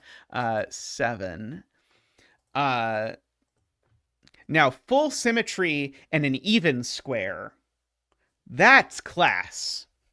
Full symmetry and a single black dot, that's class. But a little killer clue, come on. This is orange. let's be professionals about this. Okay, this is an 8 and a 9. Now I'm thinking of Arrested Development. That makes that a 4 because there's a 2-8 pair. A 1 and a 2 and a 3. 7 and an 8. Let's see. That is a 2. Let's see. Blue, green, and orange. Let's see. And that's going to be blue because there's already a green. So 5, 4. Yep, that's exactly what I meant. All of those are 4. I don't know what you're talking about. 4 there. 3, 4. 6. Full symmetry and a 2-cell thermometer. Let's see. Orange. Oh, yeah. Full shill mode playmaker here. Maximizing the amount of deet doots. Making us look bad. Let's see. There we go. That is blue. So then that is going to be orange. And then that is going to be blue. 8, 6, 2, 8, 2. And now that is green. And now that is orange. And the coloring is done. 8. There we go. Very nice. I really liked the math of the break-in here. That was a very clever setup. I feel like I used to put like a line that looked kind of like this. I guess I would tend to have like one line through the center that looked like this and another line through the center that looked like that was pervaded a lot of my earlier puzzles. Yeah, certainly if you look at it the right way as these 2 cells plus these 2 sum to 30, that does a lot of help in terms of making sense of what is happening. Much better than the way I originally articulated it. All right, I'm going to take a quick break, stretch, and I'll be back with another puzzle, so fear not. And we are back with a puzzle that has 2 things which are completely excellent for chat engagement. So one of them is that we have a negative constraint on black dots, and so chat is always very involved with that. And the other thing is we have skyscrapers, which are always very engaging with chat for 2 reasons. One, because I will very often forget how skyscrapers work, and then chat will have to say, hey, Zeta, that's not how skyscrapers work. But also, many people in chat will forget how skyscrapers work, and then other people in chat will get to say that's not how skyscrapers work. So I expect the next hour to involve lots of people saying that's not how skyscrapers work, and lots of people saying that 4 and 8 don't go next to each other on black dots. On not black dots. So we get that. Okay, so the rules here are as follows. I can drop a link in the chat here, by the way, so that we can pin it. Oh, it's already there, but not pinned, or is it pinned? Maybe it is pinned. Kurabon asked if there's a reason we don't have rules on the screen. It was the request of the SudokuCon people, and we're sort of co-streaming the SudokuCon thing. So I'm supposed to tell you that you should go buy SudokuCon tickets, I suppose. I think I have failed to say that enough times. You should also buy Zetamath Does Puzzles memberships, however. That I should also say more often. But yeah, this is sort of co-streaming to 2 different places. And so for their purposes of not redesigning their layout 75,000 times, they wanted that, which is totally reasonable. Okay. So then outside the grid, we have skyscraper clues, and a skyscraper clue tells you how many digits that you see if you play by this weird rule that if I come over here and I start looking in, so skyscrapers are directional. So if there's a skyscraper clue here, it's looking left to right. You start looking at buildings, and so you mark that one's seen. You mark that one's seen, but this 5 is unseen, and the reason it's unseen is because you're supposed to view that the 6 is too greedy. It blocks the 5.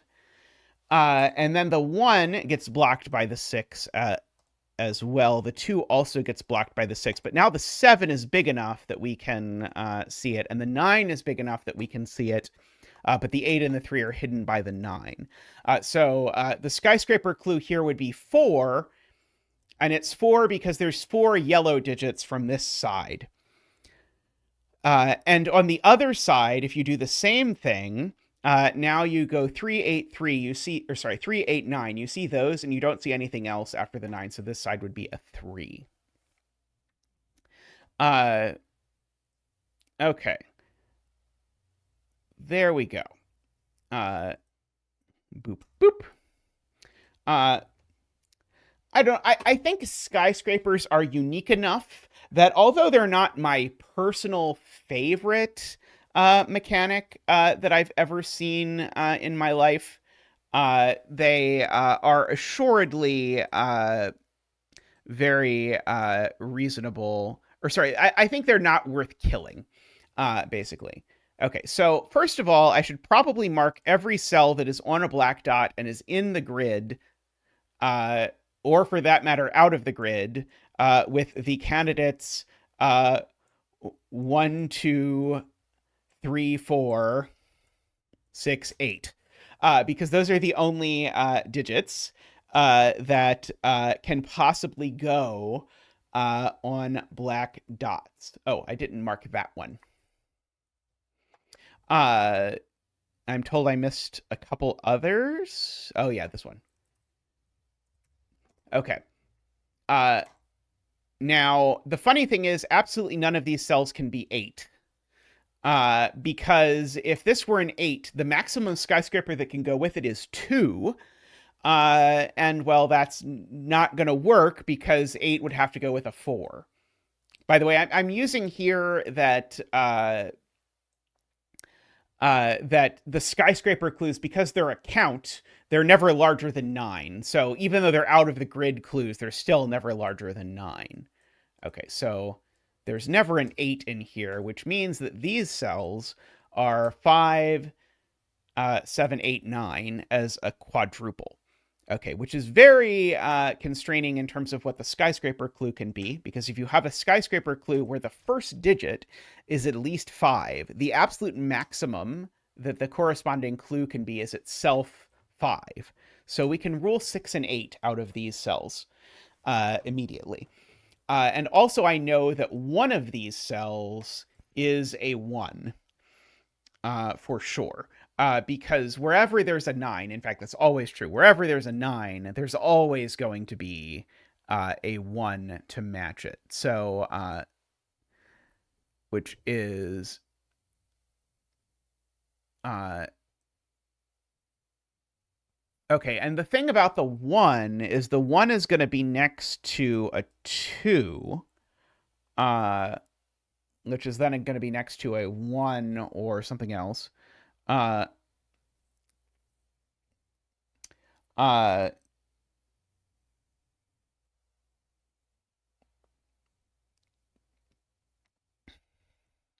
it's going to be a 6, 3. Okay, yeah, the 1 is also quite constrained because the 1 has a 2 above it and a 9 immediately below it, because the only thing you can put after a 1 in order to get a skyscraper clue of 2 is a 9. So this can't possibly be a 1. And so one of these is 9. And so here's a thing I very often do in skyscraper puzzles, is to mark cells that cannot be 9 in some sort of inoffensive color, like that. And so I know the 1 here has a 9 after it, so those could theoretically be 9. So Nothing else here. Those aren't 9 either. Oh yeah, I can remove one from any black dot that has a blue cell after it. Because the only way you get a 9 is if there is a 1 immediately after. So that is true. Likewise, these are not 1s. And yeah, there's just never an 8 on a black dot outside the grid because of the 8-4 thing noted earlier.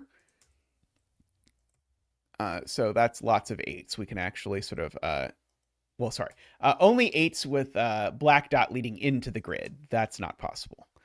Okay.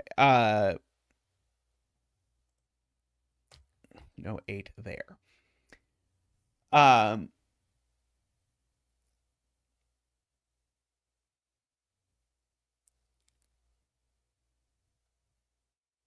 Right. David has a good point, which is that I can no longer put 3, say, here, because it would be next to a 1, 2, 3, or 4, which does not work. And then that means that I can't put that cascades. And so this one actually can't be 3 or 6. And so this one actually can't be 3 or 6.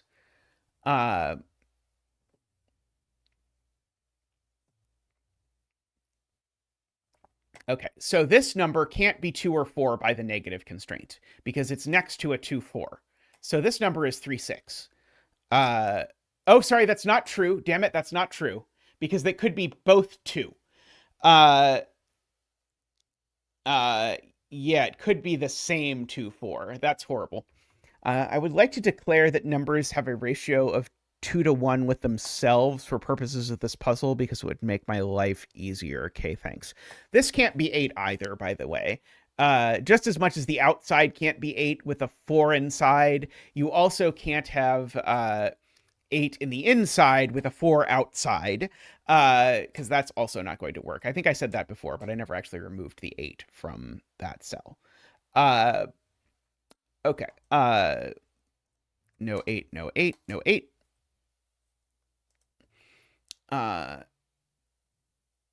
Okay, and this one can't be 8 with a 4 in there. That wouldn't work either. Okay, so we've got some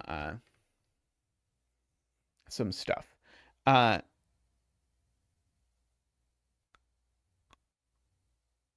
Right. There's still 1s on the outside in some places that we can remove. Because a 1 necessarily has a 9 after it. So, like, none of these, for example, could have a 9 after them.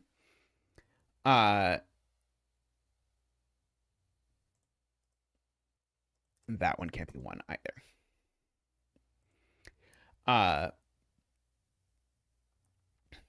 Okay. Oh, these... Oh, no, they could, damn it. I was thinking if these were the same 2, 4, it was going to make these two things that dot each other, but it won't. It'll make these two things have a ratio of 4 to 1 if these are the same 3, 4, or same 2, 4.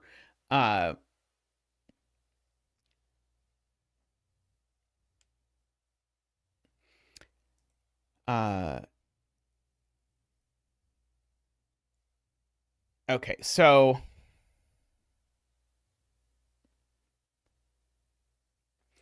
these obviously aren't a 3, 6 pair. So there's at least 1, 3, or 6 over here. So one of these two is definitely 3, 6. And they can't both be 3, 6. Because if they were both 3, 6, then both of these would be 3, 6, and that certainly doesn't work. So exactly one of these two is 3, 6, for whatever that is worth. And it could be a 6 with a 3 outside or a 3 with a 6 outside. Either way works. Let's see.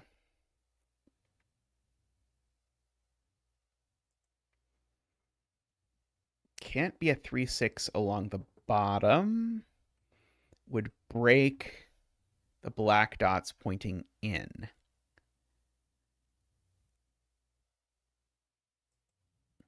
Oh, you mean if these were a 3, 6 pair?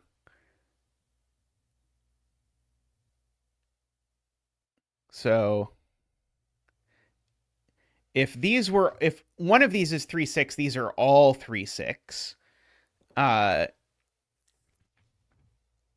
yeah, they can't be a pair. Right. Sorry. Yes, they would be the same digit. Very good. Very good. Yes. So the point is, yes, that's very cute. Yeah. So if any of these are 3, 6, they're all 3, 6. Except then that would be one of them. That's the other. So basically, what you get is this sort of checkerboarding along where these are all the same 3, 6, but that breaks Sudoku. That's very cute. So none of these are 3 or 6.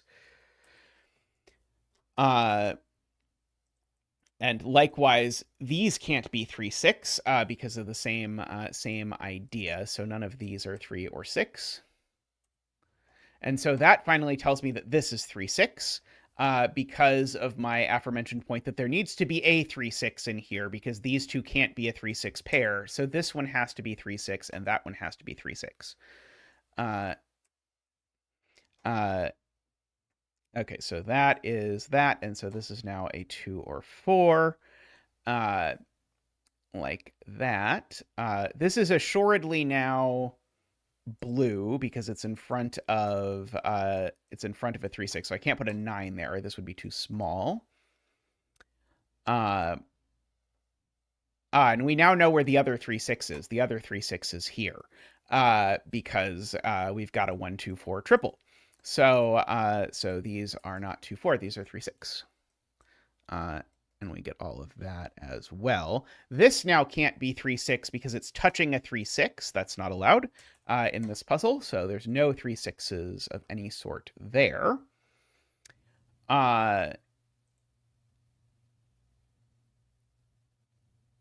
Let's see.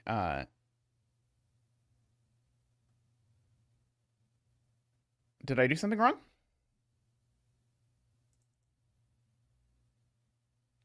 What did we say was wrong?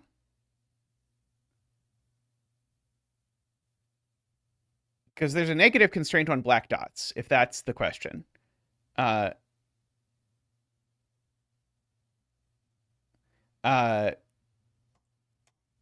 is a 3, 6 inside the grid. It can't touch a 3, 6 inside the grid. And if this were a 3, 6, that would be a 3, 6.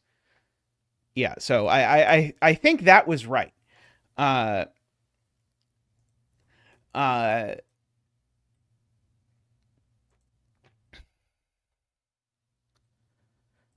Okay.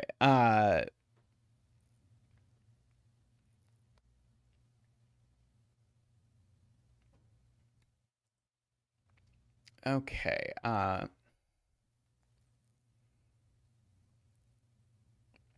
So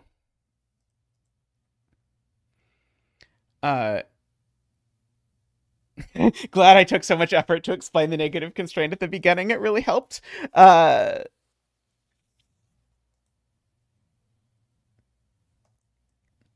Okay, so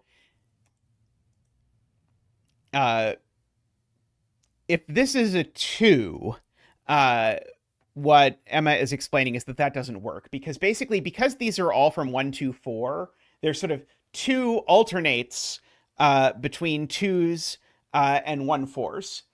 So if this is a 2, then this is a 1 or a 4, and so then this is a 2, and then this is a 1 or a 4, and then this is a 2, except the problem is that means that these are both 2s. So these cannot be 2s. So therefore, those are 1, 4s, and therefore, those are 2s. And just so that we're dancing for a real digit, that means this is a 2 because of the 1, 4 pair. And we will bring out Zach for the 2 dance. Boop, boop, ba-doop. Dooka, dooka, dooka. Ba-doop, ba-doop. Dooka, dooka, dooka. Ba-doop, ba-doop. Dooka, dooka, dooka. Ba-doop, boo-doop, ba-doop, boo-doop, boo-doop, boo-doop, wah-ha! Thank you, Zach. Thank you. Greatly appreciated as always. So that's a 4. Yes. Okay. So one of these two now has to be a 9 because whichever one of these is a 1, this thing is a 9. So that's not a 9 anymore under any... I mean, I guess actually I could do even better. This is a 4, so that's also not a 9. Okay, but one of these two is definitely a 9. And I could do exactly the same... Oh, no, I can't do exactly the same trick down here because this one could still be an 8.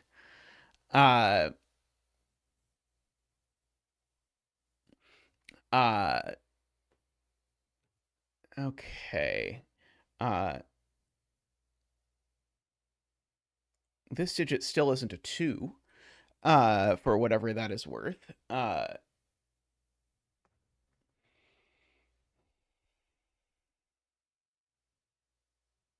Because that one can be 8.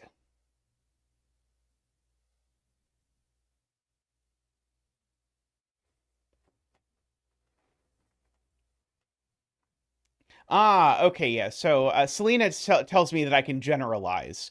And so and Selena says, if this is 2 or 8, then this is 2 or 8, and then this is 2 or 8. But that's a problem because that means they're both 2s. And so rather than coloring it as 2 and 1, 4, I can color it as 2, 8 and 1, 4. And if I do that, it still bounces back and forth and still lets me do my bipartite deduction.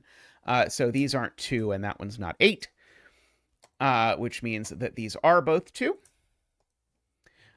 Which actually means that one of these is a 9 as well. So that at least clears out all of those from possibly being 9.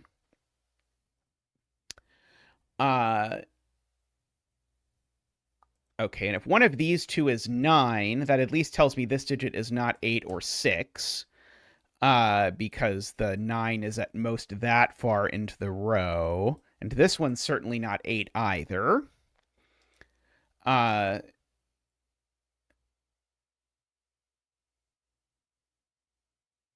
yeah, also not 1. Right. Thank you. Yeah,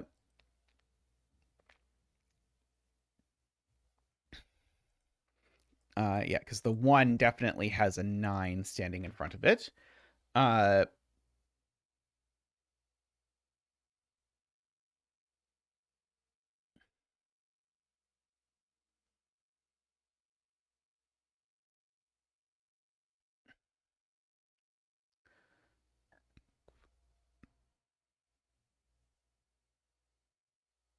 Oh, there we go. Okay, yes. So this black dot continues, is what people are telling me. So this is not 2 or 8. This is not 1 or 4. This is not 2 or 8, which I had missed.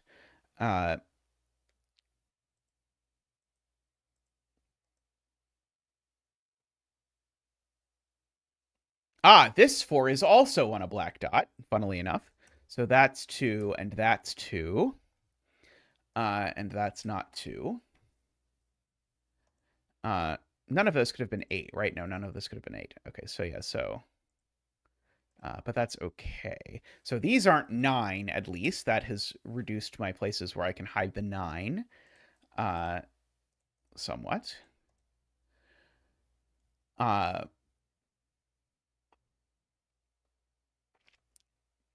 And I think, fill in the skyscraper clues even in the rows where I don't know what the skyscraper is. Because I know, like, this one, for example, has got to be at most 5.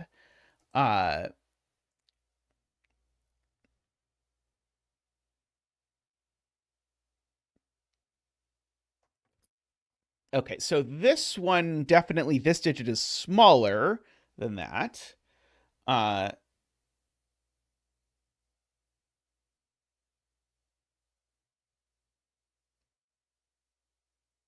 Right. Okay, yeah. So Selena points out I should also think about the 4, actually. What does the 4 go with? Because these can't both be 1. And one of them is 1, because one of these is 9. So one of them is 4. What does that go with? And the point is the 4 can't go with the 9, because it's already with that. But the 4 can't go with the 7, 8 either, because if you start with a 7 or an 8, the most buildings you can possibly see is 3. So actually, these are a 5, 9 pair, which makes these a 7, 8 pair, which is nice and snazzy.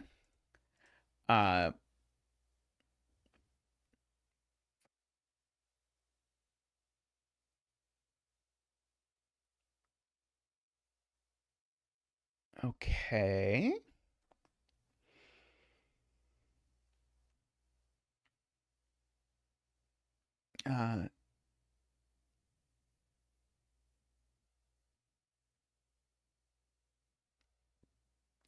Yes, this can't be an 8 anymore, Martin points out, because if this were an 8, then we would need the 9 to be in one of these two cells, and it can't be anymore. So this is not an 8, this is a 2.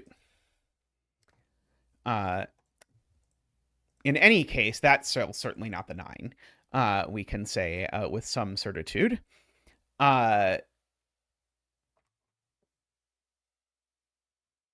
This digit certainly isn't a 1. I can give you 2 different proofs of that if you would like. This 1-4 pair actually looks over at this cell, speaking of things that aren't things.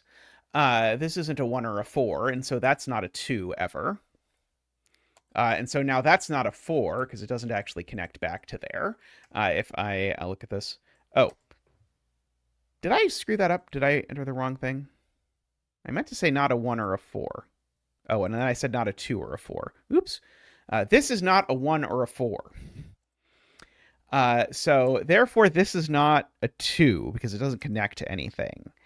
And therefore, this is not a 4, because it doesn't connect to anything. There we go. So now this is more than 2, because we said this can't be a 2 anymore. And so now that cell is no longer able to be a 9, because it would break this cell. Which means that one of these is... Well, it also means this isn't a 1. So I'll fill that in, but it also means one of these is a 9, so it means none of those are 9. And it also means that's not 9 because of the 4. No?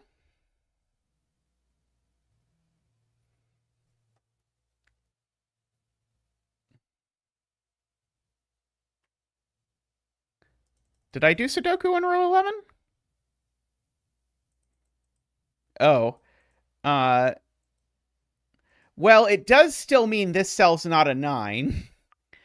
It does still mean that this is a 4, but right, one of these now could be a 1, or they could both be 4s. Right, okay, so I didn't go that far. Okay, yeah, so most of what I said was correct, but then I got excited and filled in this digit, which I definitely can't do. It's still true that one of these is now the 9. Still true that this is not the 9. So all of that is true, at least. Okay. I'm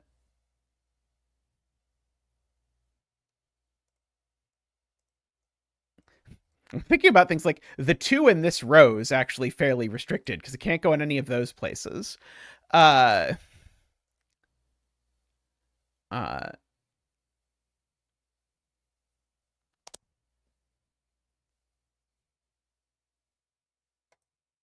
This cell can't be a 1 or a 4. Because if this cell is a 1 or a 4, then these are a 1-4 pair and that's a 2, and that breaks because there would be a black dot. So this cell's never a 1 or a 4, which I guess means that this cell is never a 2 because it doesn't connect to anything. And so that does remove 9 from this cell. Because now that can't be a 2 anymore. And now that actually does a lot, because now this can't be a 1, because then this would be forced to be 9. So actually that's the 4, that's the 1. And now...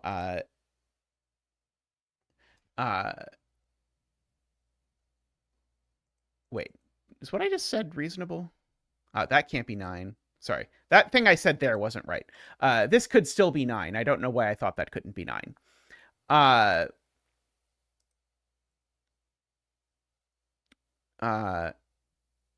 Oh, but this being 2 also does not work, right? This being 2 also doesn't work, because then it would be next to a 1-4, of course. So these are, in fact, 3-6. So that gives me a 3-6 pair in this column, which tells me these aren't 3-6.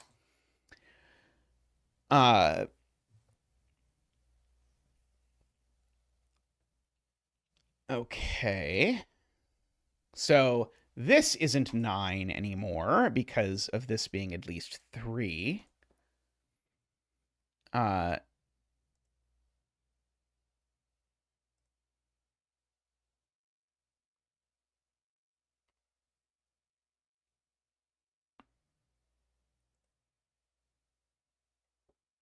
Oh, no, that's not how that works. At least 3 doesn't mean that this isn't a 9. It would need to be at least 4 to know that this wasn't a 9. Never mind, you're right.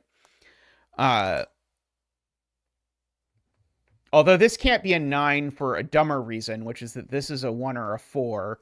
And if this were a 9, this couldn't be 1 or 4. So I'll reassert that this can't be a 9, but for a much dumber reason. Um, uh, so we have that.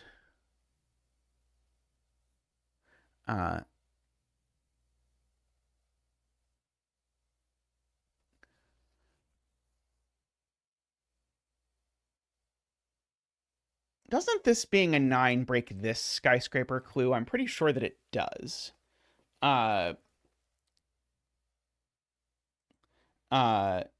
Because yeah, Emma is saying the same thing I am. This being a 9 assuredly means that this sees this cell and the 9 and something in between, because there's a lot of digits between even 4 and 9.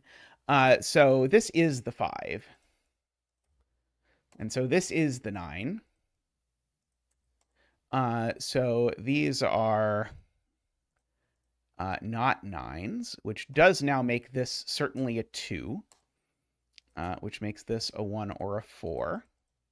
We have our first yellow, indeed.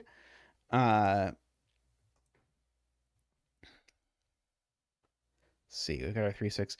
These are 7, 8, and something. 6, no, not 7, 8, and 6. 7, 8, and 2 is the other thing. So we have that. Now this can't be a 1. Because if this were 2, 1, I'd need this to be a 9, and it can't be. So that's the 4, and that's the 1 over there. So that's the 4 over there. Okay, so now this number, because it's not a 9, and there's only 2 things, this has to be less than 4, and the only numbers less than 4 that are available are 1 and 3. So this is always a 1 or a 3. And there's only 3 total numbers that are less than 4. So this is the absolute last time I could possibly see a 9 in this column. So none of those are 9. Because I'm not allowed in this column to see the 5, the 6, the 7, or the 8. So those all have to be after the 9.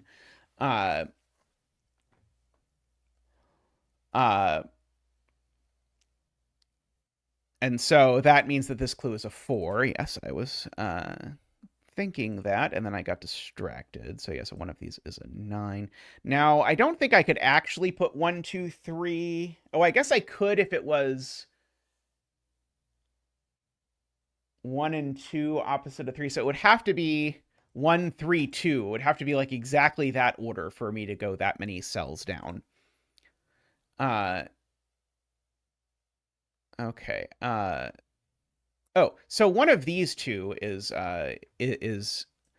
yellow, so therefore none of these are. And in fact, the yellow in this box is placed / there's a 5 by Sudoku. So there is another yellow. So we can gray all of those. That means that this is a 1, but I don't think that does us any real good. This digit now is a 2. Which rules out 4 from this cell, I believe. So we have that. And if that's not a 4, that means this cell isn't a 2. Because that was the only thing that could go there.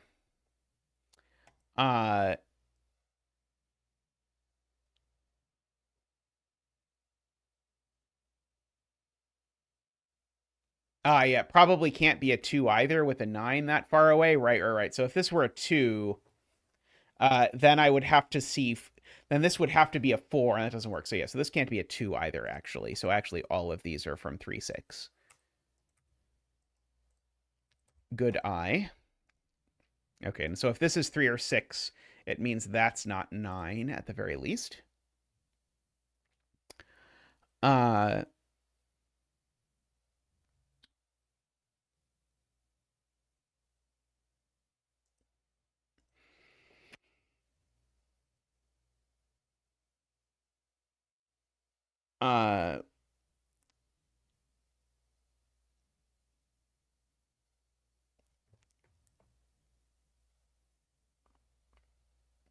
These can't be 3, 6, so there's certainly a 3, 6 down here somewhere.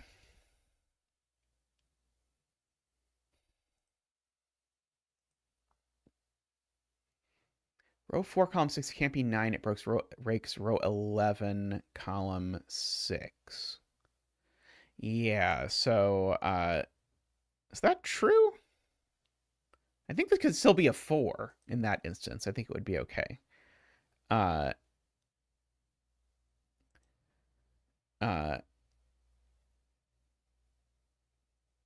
Yes, this is assuredly a 4. Good. So, yeah, this could be, well, it's a good thing it can be a 7 or 8, because one of these is a 7 or an 8, and it could go 7, 8 in order.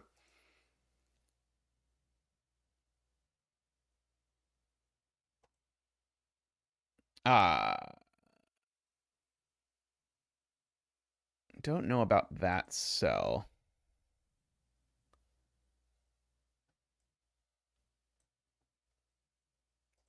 Oh, let's see.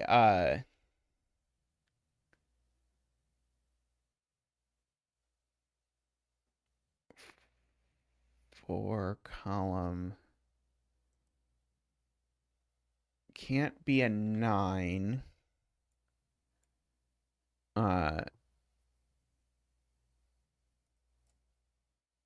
I don't see it.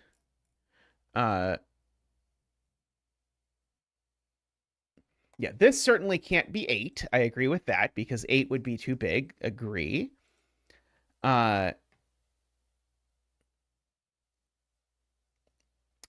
Oh, Artisanal Sudoku says that Screwmata has more things in this series, so that is cool. I would like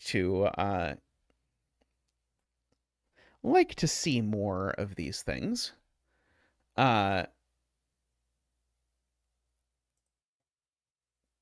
Yeah, okay, yeah. This can't be 9, right. This can't be 9 because of this 2, right? We need every number here to be unseen by that. So yeah, so I agree. Yeah, that doesn't work. So yeah, that being 9 does break that clue. Yeah, that's a 1 or a 3. Good. Okay, so now this is not a 6. Now it's a 3. And now that is a 6.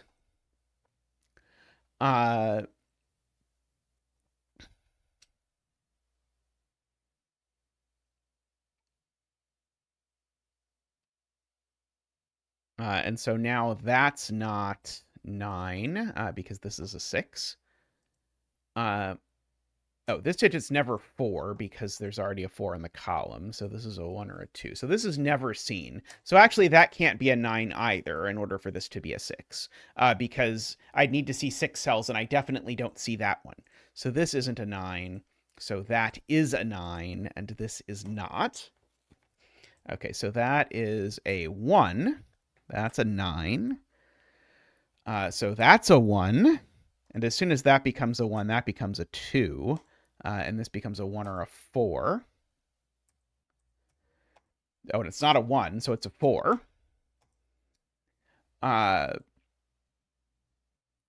Okay, good. So now the 9 in row 9 is placed. It now has to go here, chat points out. So those aren't 9 anymore. Makes that a 1. What?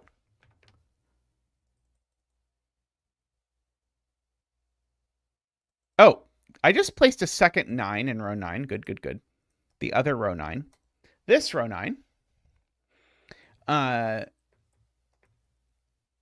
row 9 that's normally row 8. Yes, it's like, oh yeah, there is only one white cell left in the row. Doesn't check if anything else. Okay, so this now is a 1, 2, or 3, I guess, is yeah, the row numbering is very confusing. I think there's a way to rig it so that it doesn't do that, but I'm not sure. It is a thing I've never figured out how to do, but I've done puzzles by people who figured out how to do. This is a 6, by the way. So that's a 3. Okay, so this is 1, 2, 3, 4, 5. So this is a 5. Yeah, this should just be row 0. If this were just row 0, it'd all be fun.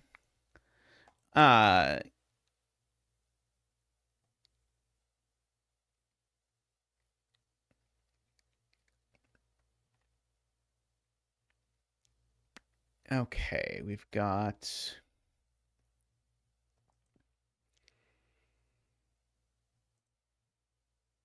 So yeah, we know one of those is a 9, of course.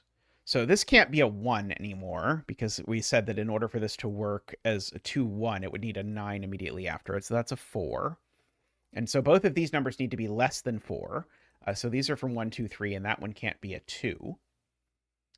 And so at absolute most, that could also be a 1, 2, 3, and that could be the 9. So that's never the 9.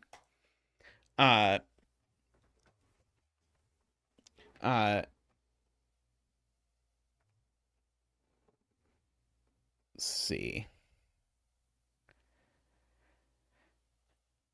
Only one place for 8 in row 9, I'm being told. Why did we remove 2? Because 2 would black dot 4. And all black dots are given.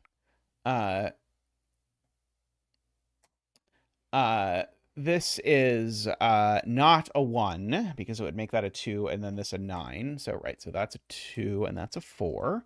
Agree.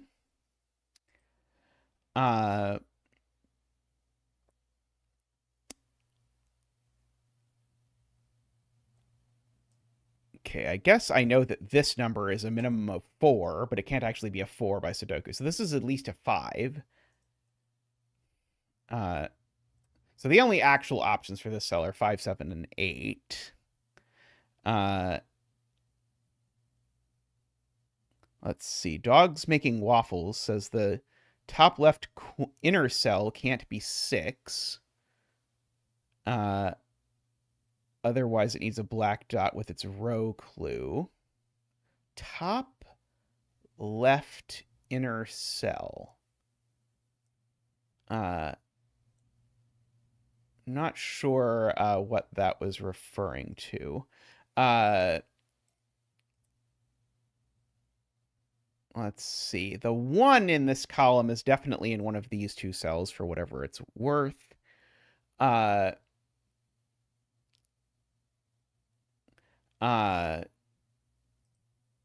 this 4 has made that a 1. Facts. The 2 in this row, funnily enough, can only go in one of these two cells. Oh, it was a while ago. Sorry. I don't actually think this can be a 2, because if this is a 2, it breaks this 2, actually. Because the only way to make the 2 work would be to make this 2, 1, 9, but I can't do that because it would put a black dot. So actually, I think the 2 in row 10, in quotes, is there only. Do people agree with that, or am I missing something? It's possible I'm missing a point, but I think the 2 in row 10 only goes there. Okay, Daniel agrees at least. That's always a good sign. Okay, which makes that a 4, which seems to make that a 2 based on my previous work. So this is not a 1 at the very least. Oh, and if it's not a 1, that means that's not a 9. So that is a 9. So those aren't 9. And so now that's the 9 for row quote-unquote 5. And so now this is certainly not a 6 because the 9 is too soon. So now that's a 3 and that's a 6. And that's a 3 and that's a 6.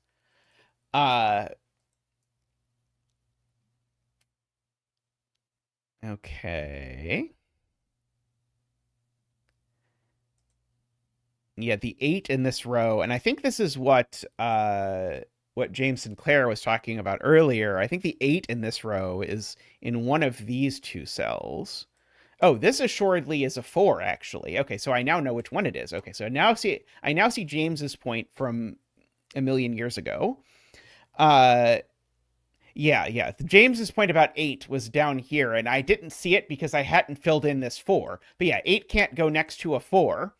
And if I just say that, this is the only spot for 8, which makes that a 7 and that an 8. Admit it, you're impressed. I saw that 8 saw that 7 saw that 7 by Sudoku. I know you are. You can admit it. We're among friends here. One of these is a 1. I am prepared to say. Okay, what is left in this row? I'm going to guess Mark is not going to be super helpful. 2, 3, 4, 5, 6, 7. And then we've got the 8 and 9. Okay. Sort of hoping that maybe that would be interesting, but I don't think it's interesting. Oh, I see. Oh, sorry. Okay. James actually had a completely different proof that had to be the 8 that I didn't immediately appreciate in terms of what it would do to the various dots.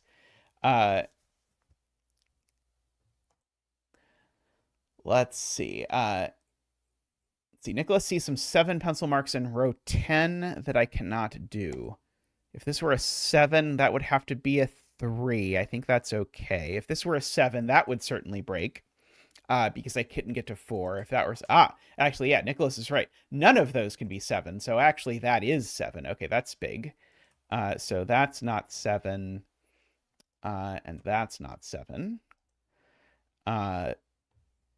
Of course, 8 would be very natural here. If this were a 5, I would need these to both be from 1, 2, 3, 4.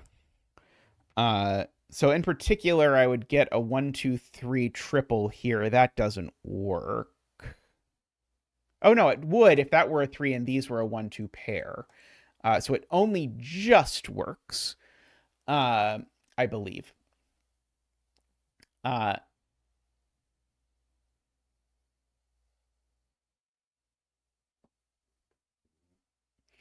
Let's see.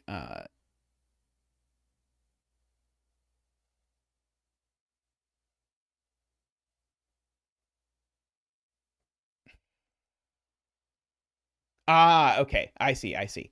Neither of these cells can be 8 because of the negative constraint, is what Chad is saying. Because if that was 8, it would automatically make that a 2, and it's next to a 4. If that were 8, it would automatically make that a 2, and it's next to a 4. Can't put an 8 in the front of a 4, so in fact, the 8 automatically goes there, which is a very clever spot, very clever setting. 1, 2, 3, 4, 5, 6, 7, 8, 9. Okay, that's not a 7.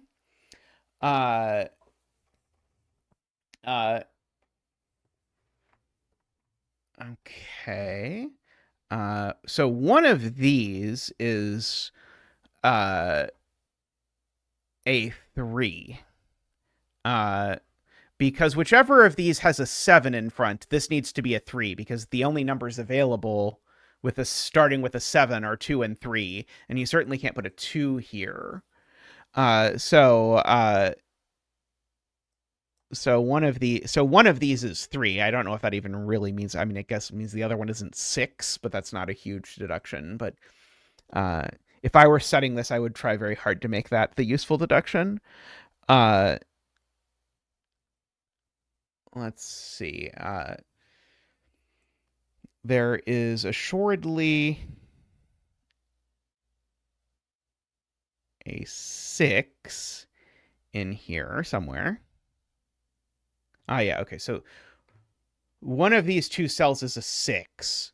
And so there's no 3 in these cells. So one of these is 3, I guess I can say, if I want to make really silly negative constraint deductions, which, let's be honest, I do, which means that one of these is a 3.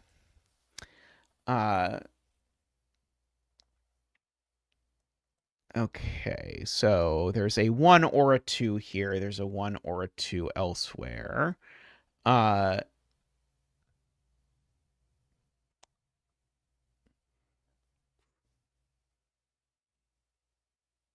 Row 11, column 3. Oh, yeah. James Sinclair's puzzles are great. Okay. So this digit can't be 1 or 2 and is Only 3. So yeah, so this just says the 8 comes before, or sorry, it literally says nothing because we also could have done that by knowing the 8 was somewhere in the column, but hey, might as well fill it in. It does tell us that the 7 can't become a multiple of 3 in this puzzle. Okay, this number here is actually somewhat restricted because it's at most 5. And it's not 2 or 4 or 1. So this can only actually be 3 or 5 for whatever that is worth. Not very much, hint. But it's technically something. Uh,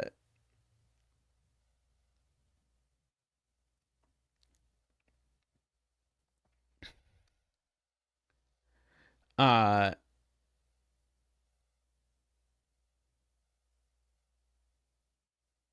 okay.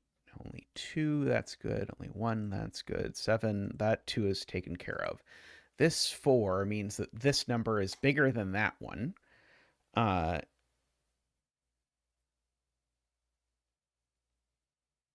This 3 means we see the 8 before the 7 in the column, for whatever that's worth. Row 4, column 10 must be a 1 to make the skyscraper work. So the biggest number that you can possibly put in front of a 6 and have it work would be a 4. So this is certainly from 1, 2, 3, 4. But it can't be a 4 because we don't actually see the 6. It can't be a 3 because it would touch a 6 in a bunch of places. And it can't be a 2 by Sudoku. So I agree with I agree with Josh that has to be a 1. Okay, now that can't be a 2, interestingly. And so I have to see all 6 of these digits. But that can't be a 2, which means the 2 in this row is unseen, which means it's back here behind the 9, which means that's a 7. I like that a lot. That's sweet. Okay, and so now I just know the entire rest of the row because now I just have to have the entire rest of the row be in order. So that's 3, 4, 5, 6. No, sorry, 5, 7. In order to make that 6 work. Okay. Works better if you say the right numbers at the right times, admittedly. Okay, so now this number is very restrained in that it is only 3, because it has to be between 2 and 5, and there's a 4 in the box, and you can't put a 4 there by black dots. So that's a 1, 2, 3, 4, 5, 6, 7, and that's an 8. One of these is a 2, and it's not the one that's next to a 4. 2, 3, 4, that's a 5. Okay. 6, 8, 7. Okay, that column is set for good. I'm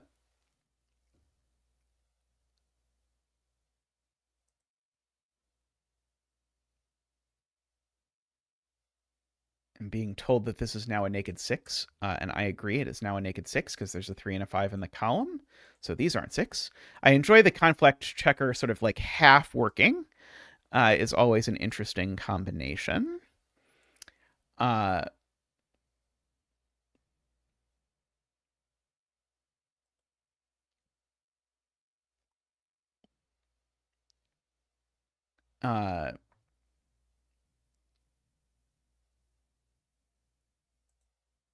It's eminently possible. Let's see. I guess this number is at most 7, but it can't actually be a 7, so it's actually at most 6. And it can't be a 1, can't be a 2, could be a 3, can't be a 4, could be a 5 or a 6. Okay, that was maybe not worth filling in. This 3 points down there, Playmaker points out. 5 and 3. So that is good. Okay, so this is a 4, starting at 3.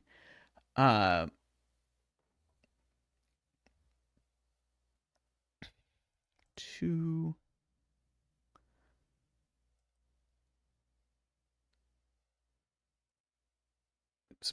I did not mean to randomly enter a 4 there. Somewhere in this row there is a 7, and it's not any of those spots. I just barely get away with being that one, unfortunately. Is this a naked single? It is not 1, 2. I think it could be 3. It's not 4. It's not 5. No, it can't be 6. I think it could be 7, and it's not 8 or 9. So it's certainly 3 or 7. Is 3 actually possible? 3 is not actually possible. Because if this were a 3, I would need to make sure that all of these numbers were from 1 and 2, which is a problem for lots of reasons. So that is a 7. The 8 is behind it, so that's okay. So there's a 7 in one of these two cells, for what it's worth.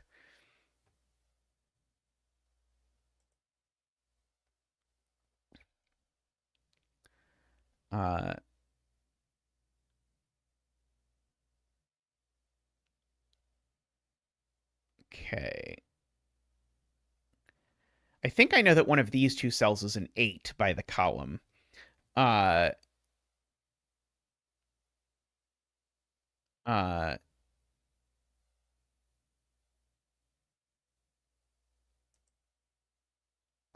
an 8. Yeah. Right, all right. Yeah, so these are a 7-8 pair, actually, because the 7-8s both get squeezed into there, and they can't go in this cell because of that.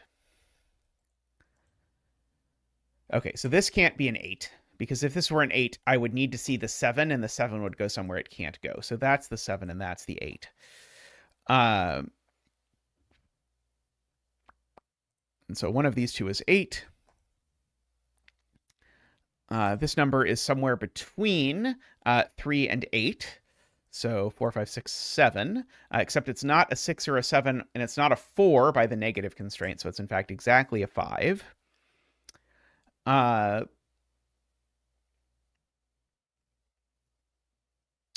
now the 4 is placed in this box by negative constraint, is pointed out. So that is a 4.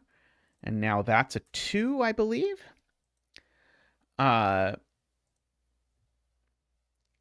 Okay, so this row needs a 2, and it can only go there, actually. So that's because you can't put it next to the 4. Oh, thank you for the subscription, Agent. And by the way, any of you over on Twitch, I do this multiple times a week. So if you want to come over to youtube.com/ZetamathDoesPuzzles, you can join us all the time. There's a 2 in this box already, so neither of those are 2. And that's not a 2 because it's not a 2. So that's a 2, which makes that a 6 and makes that a 3 by the negative constraint, which makes that a 1 and a 5.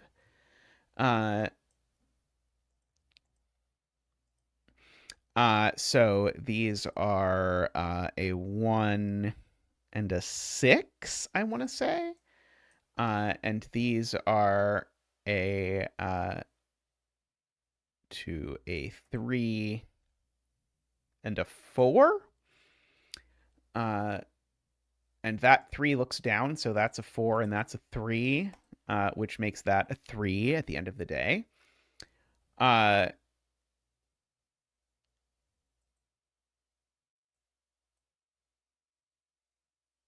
And now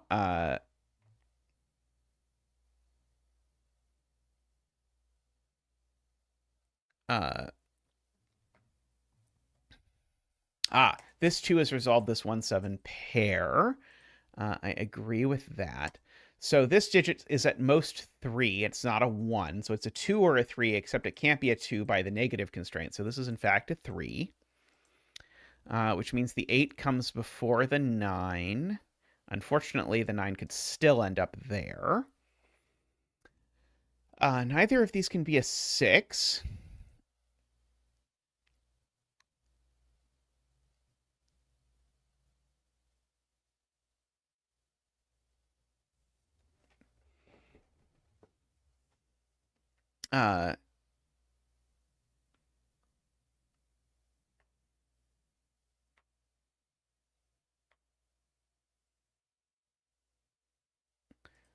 The 2 in column 2 has thoughts. Ah, yes, yes, yes. That 2 looks up. I see. Thank you.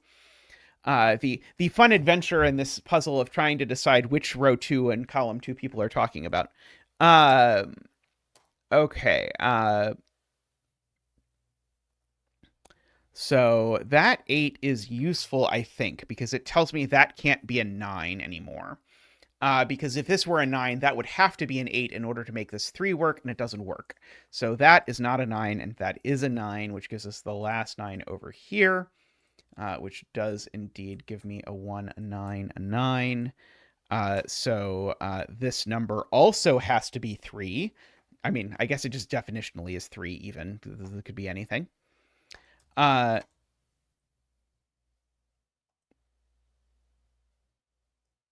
I mean, if I were not looking at a screen where they were labeled, I would call them row 0 or column 0. But since they are labeled, let's see. Dog Making Waffles says I can place a 1 here. I agree with that. Let's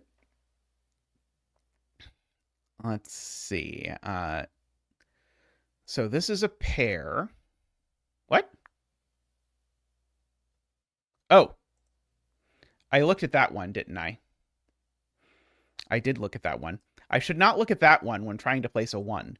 The 1 goes there, making that an 8. How about that? Yes, that 1 does not Sudoku. So now we have a 1 over in one of these 2 cells, I suppose.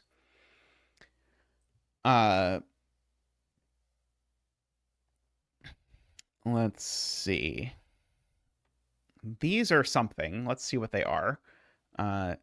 2, 3, 4, 5. They are 6 and 8, I believe, is what they are.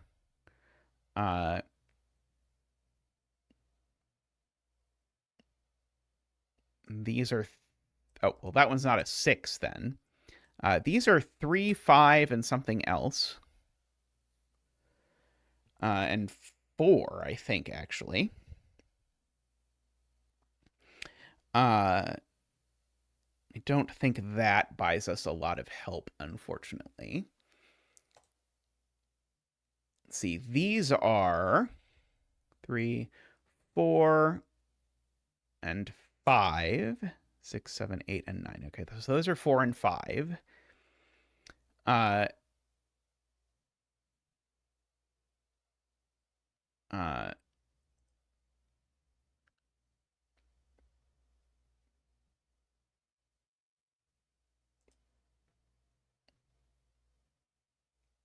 Okay, so Selena's basically saying fill in this column and look at Sudoku. Let's see, I still need got a 3, 4, 5, still need a 6 and a 7, and we've got the 8 and 9. So these are 6 and 7, or sorry, these are 2, 6, and 7. That one I know is not 7. This one I know is not 2.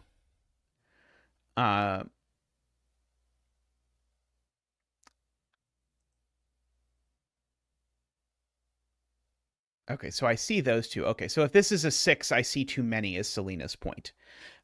Because I see those 2 for sure. If this is a 6, it makes that a 7, and now I see 5 things. So this can't be a 6. So it's an 8 and a 6. Slightly complicated, but makes sense. Let's see. So now I've got a 6, 7 next to it. This is now a 2. Can't be a 6 for Sudoku logical reasons. This can't be a 3 because it's next to a 6.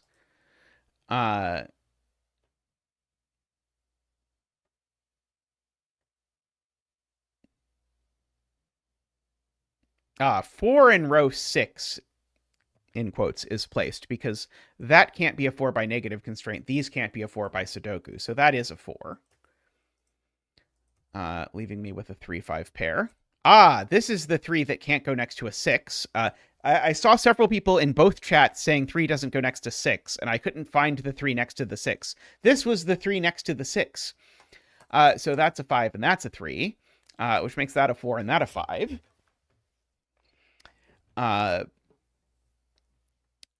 Okay, so this number now is at most 6. However, it can't be 6, and it can't be 2, and it can't be 1 for sure. So it can only be 3, 4, or 5 at the end of the day. Oh, this is assuredly known, although it doesn't really matter. The answer is it is 3, is the answer.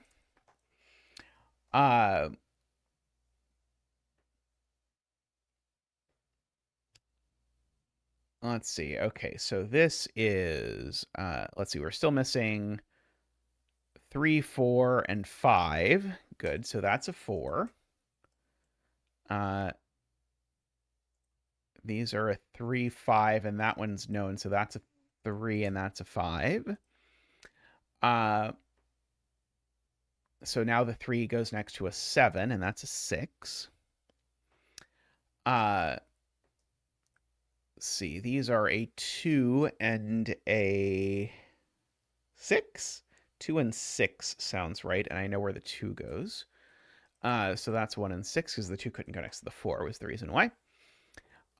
So these are... Oh, so now I know what this is. 4, 1, 2, 3, 4. It looks like it's a 4. 4 next to a 4. Very sus. 2... Let's see. These are... One of these is a 3, and it's that one. 5, 6, 7. One of them's an 8, and it's that one. One of these is a 1, and it's that one. And this one's is a 7, I believe. Very nice. Absolutely lovely puzzle there to Scroofamuda. So really enjoyed that. I'm surprised this one hasn't been on CTC, which I usually decide by whether or not the number of solves when I solve it is 4 digits or not. But very nice. Alrighty, I'm going to take a quick break, and I will be back with another puzzle in just a moment. So see... We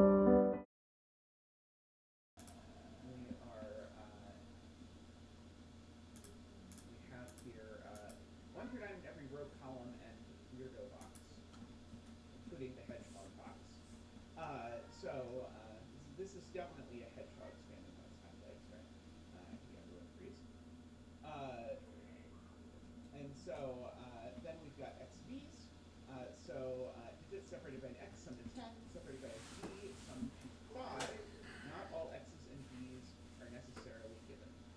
It seems to me like probably I should fill in the 6 here, but I'm not going to count that as filling in a digit because it's given. We also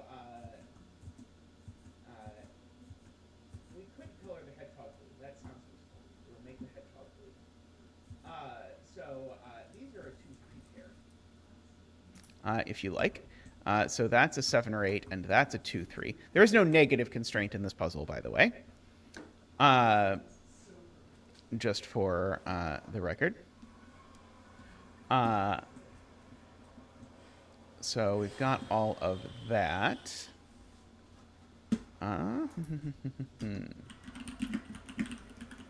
What else do we have? We have one more of these. People are just like doing Sudoku 1, 4. So yeah, so this is the only place for 4 in the region. I agree. We'll give a dance for that. It's a little on the margin, but we'll let Big Z go ahead and give a dance for that.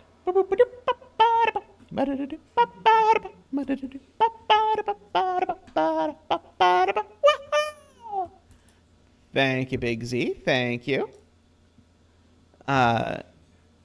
Okay, so that makes this a 2, 3 again, of course, which makes these 7, 8 again.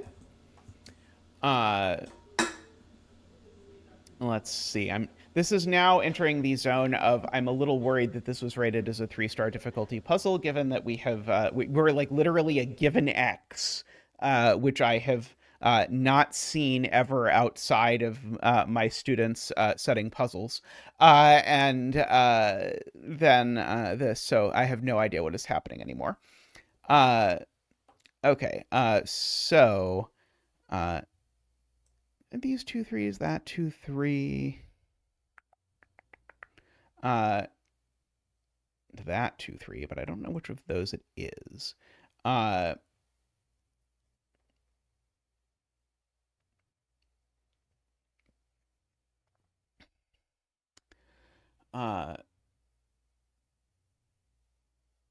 So if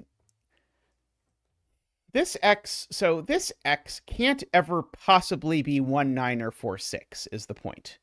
So yeah, so this x can't be 4, 6 because of the row, and it can't be 1, 9 because this 1 sees both of them.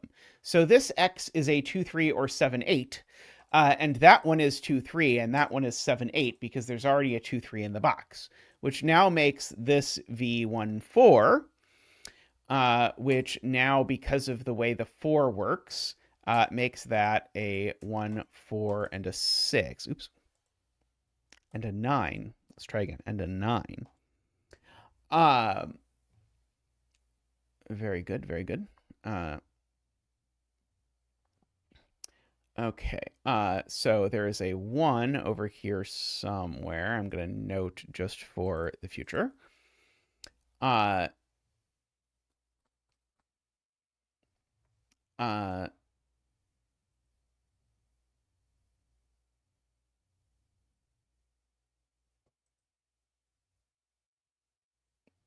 Hey, Escriol Twitches. Oh, there's a 7-8 pair here. That's actually very useful. Okay, I'm gonna catch up the 7-8 pair.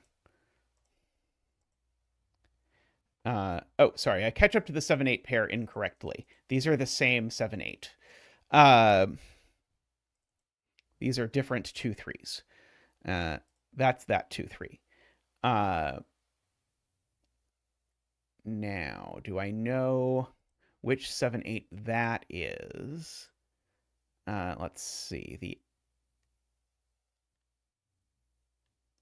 Not quite yet. I know these are both the same 2 3. So I guess this is the other 2 3. For whatever that is worth. Sorry, this region does need a 4, and it's being pointed out that 4 is definitely in one of these 2 cells. And that places 4 in the hedgehog, because we now have a 4 in this row. Good. So this digit is a 4.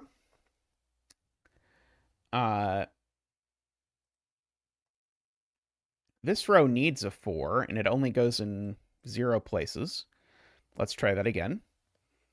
Where can 4 go in? Oh, 4 can go in one of these 2. Sorry, 4, that region's not in here. This is not the hedgehog. So 4 goes in one of these 2 cells. I was mentally putting that into this region. It's neither of those can be a 4.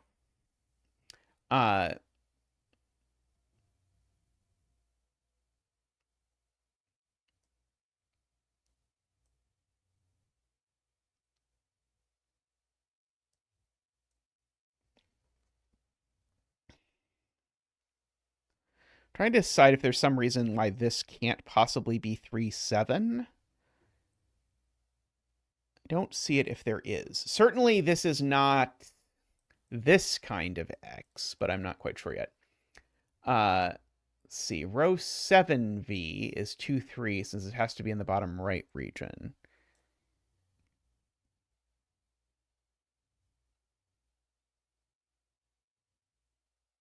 Right. If this is 1, 4, the point is it rules 4 entirely out of this. I guess here's a different way to say the same thing that Matt is saying. 4 is corner marked into these 2 cells in this region.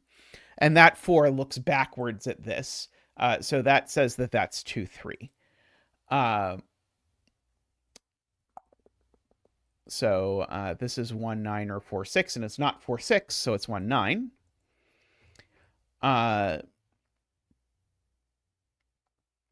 Let's see. 1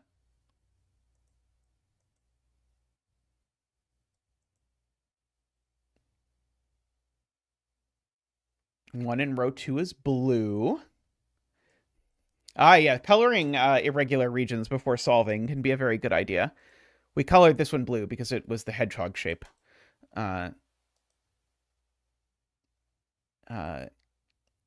But somehow coloring it did not help me see that this was not the thing I was looking for.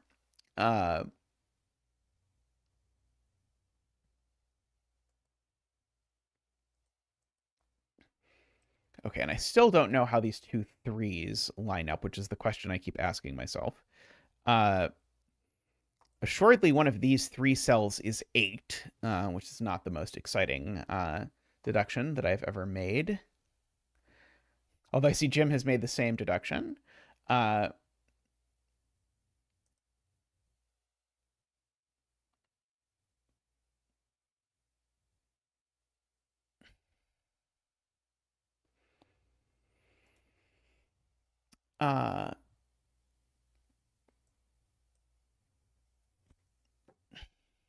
see. This could conceivably be 1 9.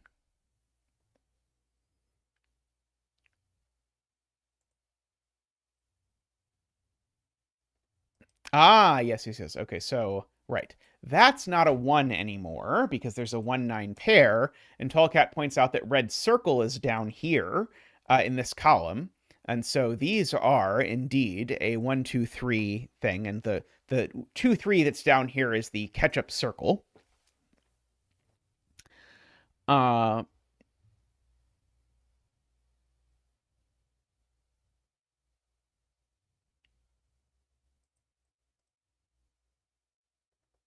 Interestingly, if this is the circle ketchup, then we place the circle ketchup in one of these 2 cells.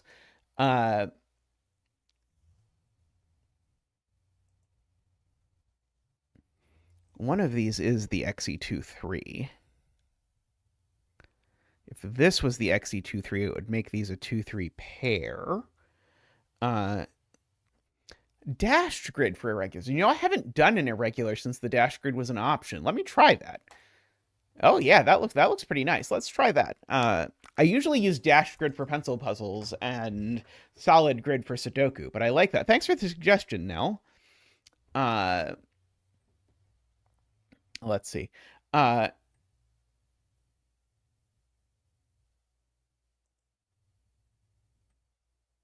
Oh, sorry, that could be red X. Yeah, that.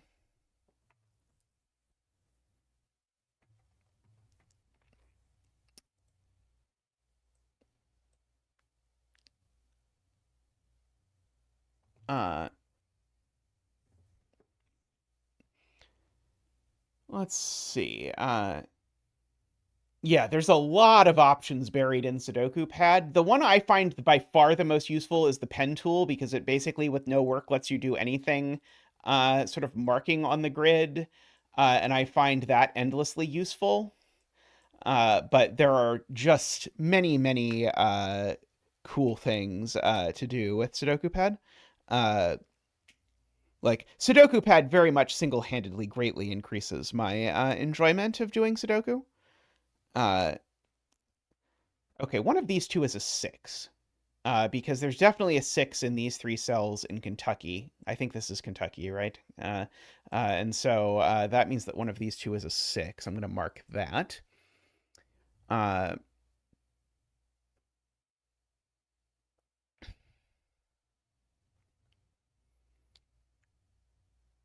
Yes, and circle 2 3 joins it. So these are from 2 3 6. And I don't have a great way to mark that. But that's actually very big because it tells me that this doesn't have a 2 3 on it.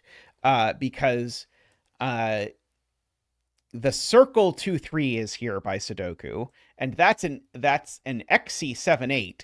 So this is either, well, this just is 1 9, therefore, right? Because it's not 4 6 either. So that's pretty cool.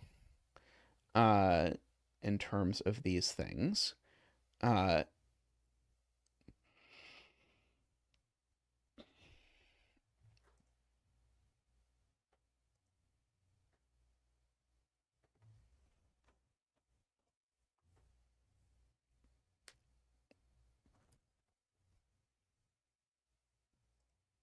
Yep, Mekti agreed. Mekti might be just the tiniest bit behind. Or very possibly was just saying that already when I said it. I was looking at where the XC78 goes in this row.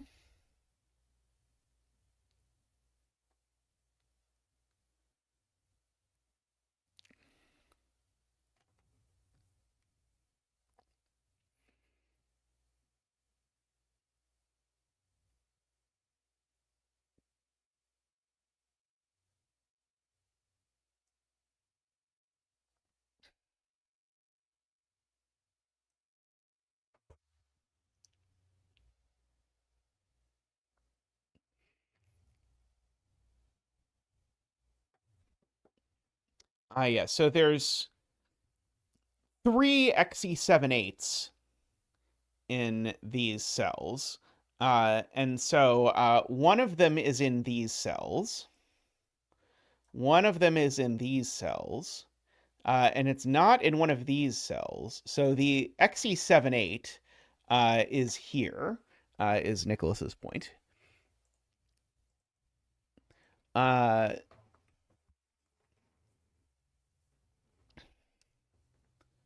see. So yeah, so there's an xe7/8 over here.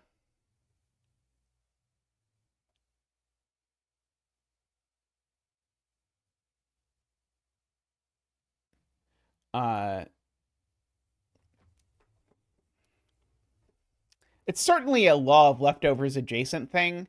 I find it usually a little easier to just count where something is than to do the sort of like the big set version of law of leftovers. But you can if you want, if that is your preferred way of thinking about this. Red X in blue isn't the right. So the red X in blue is in one of these two cells. Uh,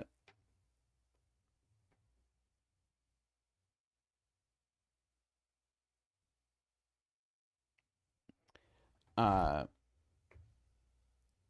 yeah, and so the standard law of leftovers deduction would be to say something like this. Here I have basically almost exactly 3 regions, except there's one bit that disagrees between them, and so therefore these two are the same cell. That would be sort of the most classic version, so I can just sort of relish those if we like. And we don't have to worry here that relish is the same as any of the other things, because we can actually see relish already inhabits space with all of the other things. Uh, and so then you can write in, okay, what can relish actually be? And so relish can't be 1, 9 or 2, 3. It does see both 7/8. It sees a 4, and so it is 5 or 6. For what it is worth. Oh, and so relish is. Oh, sorry. Relish. I was gonna say relish is here, but no. If relish is 6, then relish is there, of course. Um.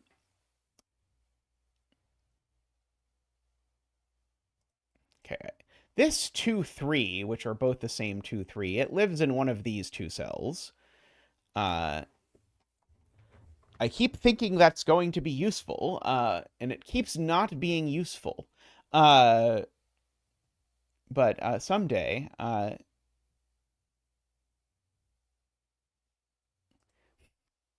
that's awesome. Yeah, the days of F puzzles have come and gone, I feel. Uh, uh,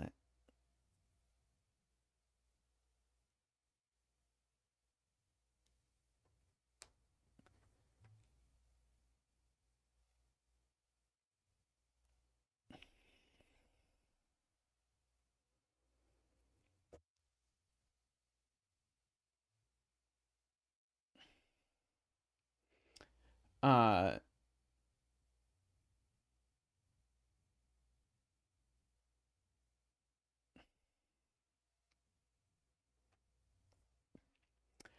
uh, you went through almost exactly the same thought process that I did earlier, Tallcat, I believe, when I was looking last time I tried to make that same kind of deduction. Uh, uh, row 2, column 7 is limited to 2 digits. C's both 7/8, C's 2, 3. Okay, yeah, let's just try it. So C's both 7/8, C's 2, 3, C's 1. Seems to see 4 somehow I can't quite see, and see 6. So this is only 5 or 9. Uh,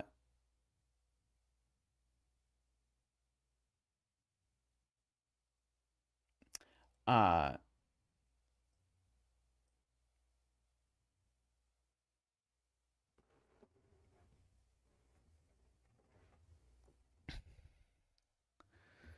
so these are 1, a 5, 9, and a 7, 8.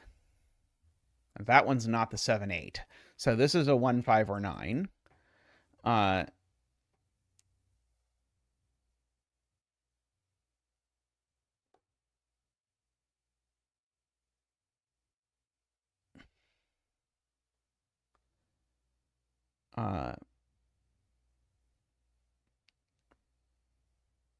Let's see. People are telling me that I can Sudoku this digit.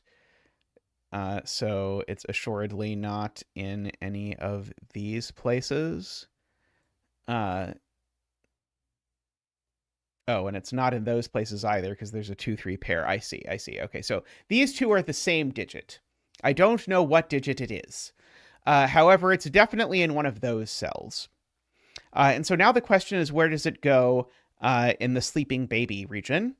And so we can rule it out of all of those. There's also a 2, 3 pair here, so therefore it goes there. And I, again, don't know what kind of 2, 3 it is until I fill in that this is a 7, 8. And so that 7, 8 is not the XE 7, 8, so this is the OE 7, 8. And therefore this is the OE 2, 3, and so we get at least a little bit of work, because now remember, if this is now XE23, it doesn't work. So now these are OE23s, and that's an OE78 and an XE23. If I do that all correctly. People would like me to attempt to solve for this X, which seems a little bit tricky, but we can maybe we can do it. So it's seeming as though Sven thinks that this is a 7 and a 3. So that's a 2 and a 3. So that's an 8 and a 2 and an 8 and a 3. And so Glipperl is trying to reach me. Uh-oh. One moment while I... Oh, we are approximately at the end of the SudokuCon stream, I see. So I'm going to keep going for a little bit longer. And so we're going to redirect. So if you're on Twitch, I think they're going to redirect you to come over to youtube.com/Zetamath does puzzles, where you can hang out with me for the rest of my usual stream. And the lovely SudokuCon people can go sleep, having had a hard day's work managing a 24-hour stream. Which is a lot. I can attest, having once done a 24-hour stream, and I'm sure I'll do it again, but it's been a year for a reason. Alrighty, so I'm going to continue filling things in while I do this, and I will attempt not to fill them in wrong, but I will fill them in wrong, just as a preview. So that is a 2 and a 3, and a 7 and a 3.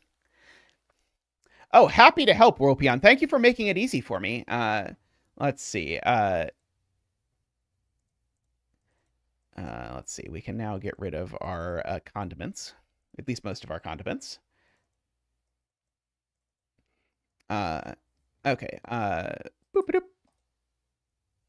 Also, thank you for saying that here, Mr. Don. I was not paying attention to Discord, and I think Tristan has fallen asleep on the couch.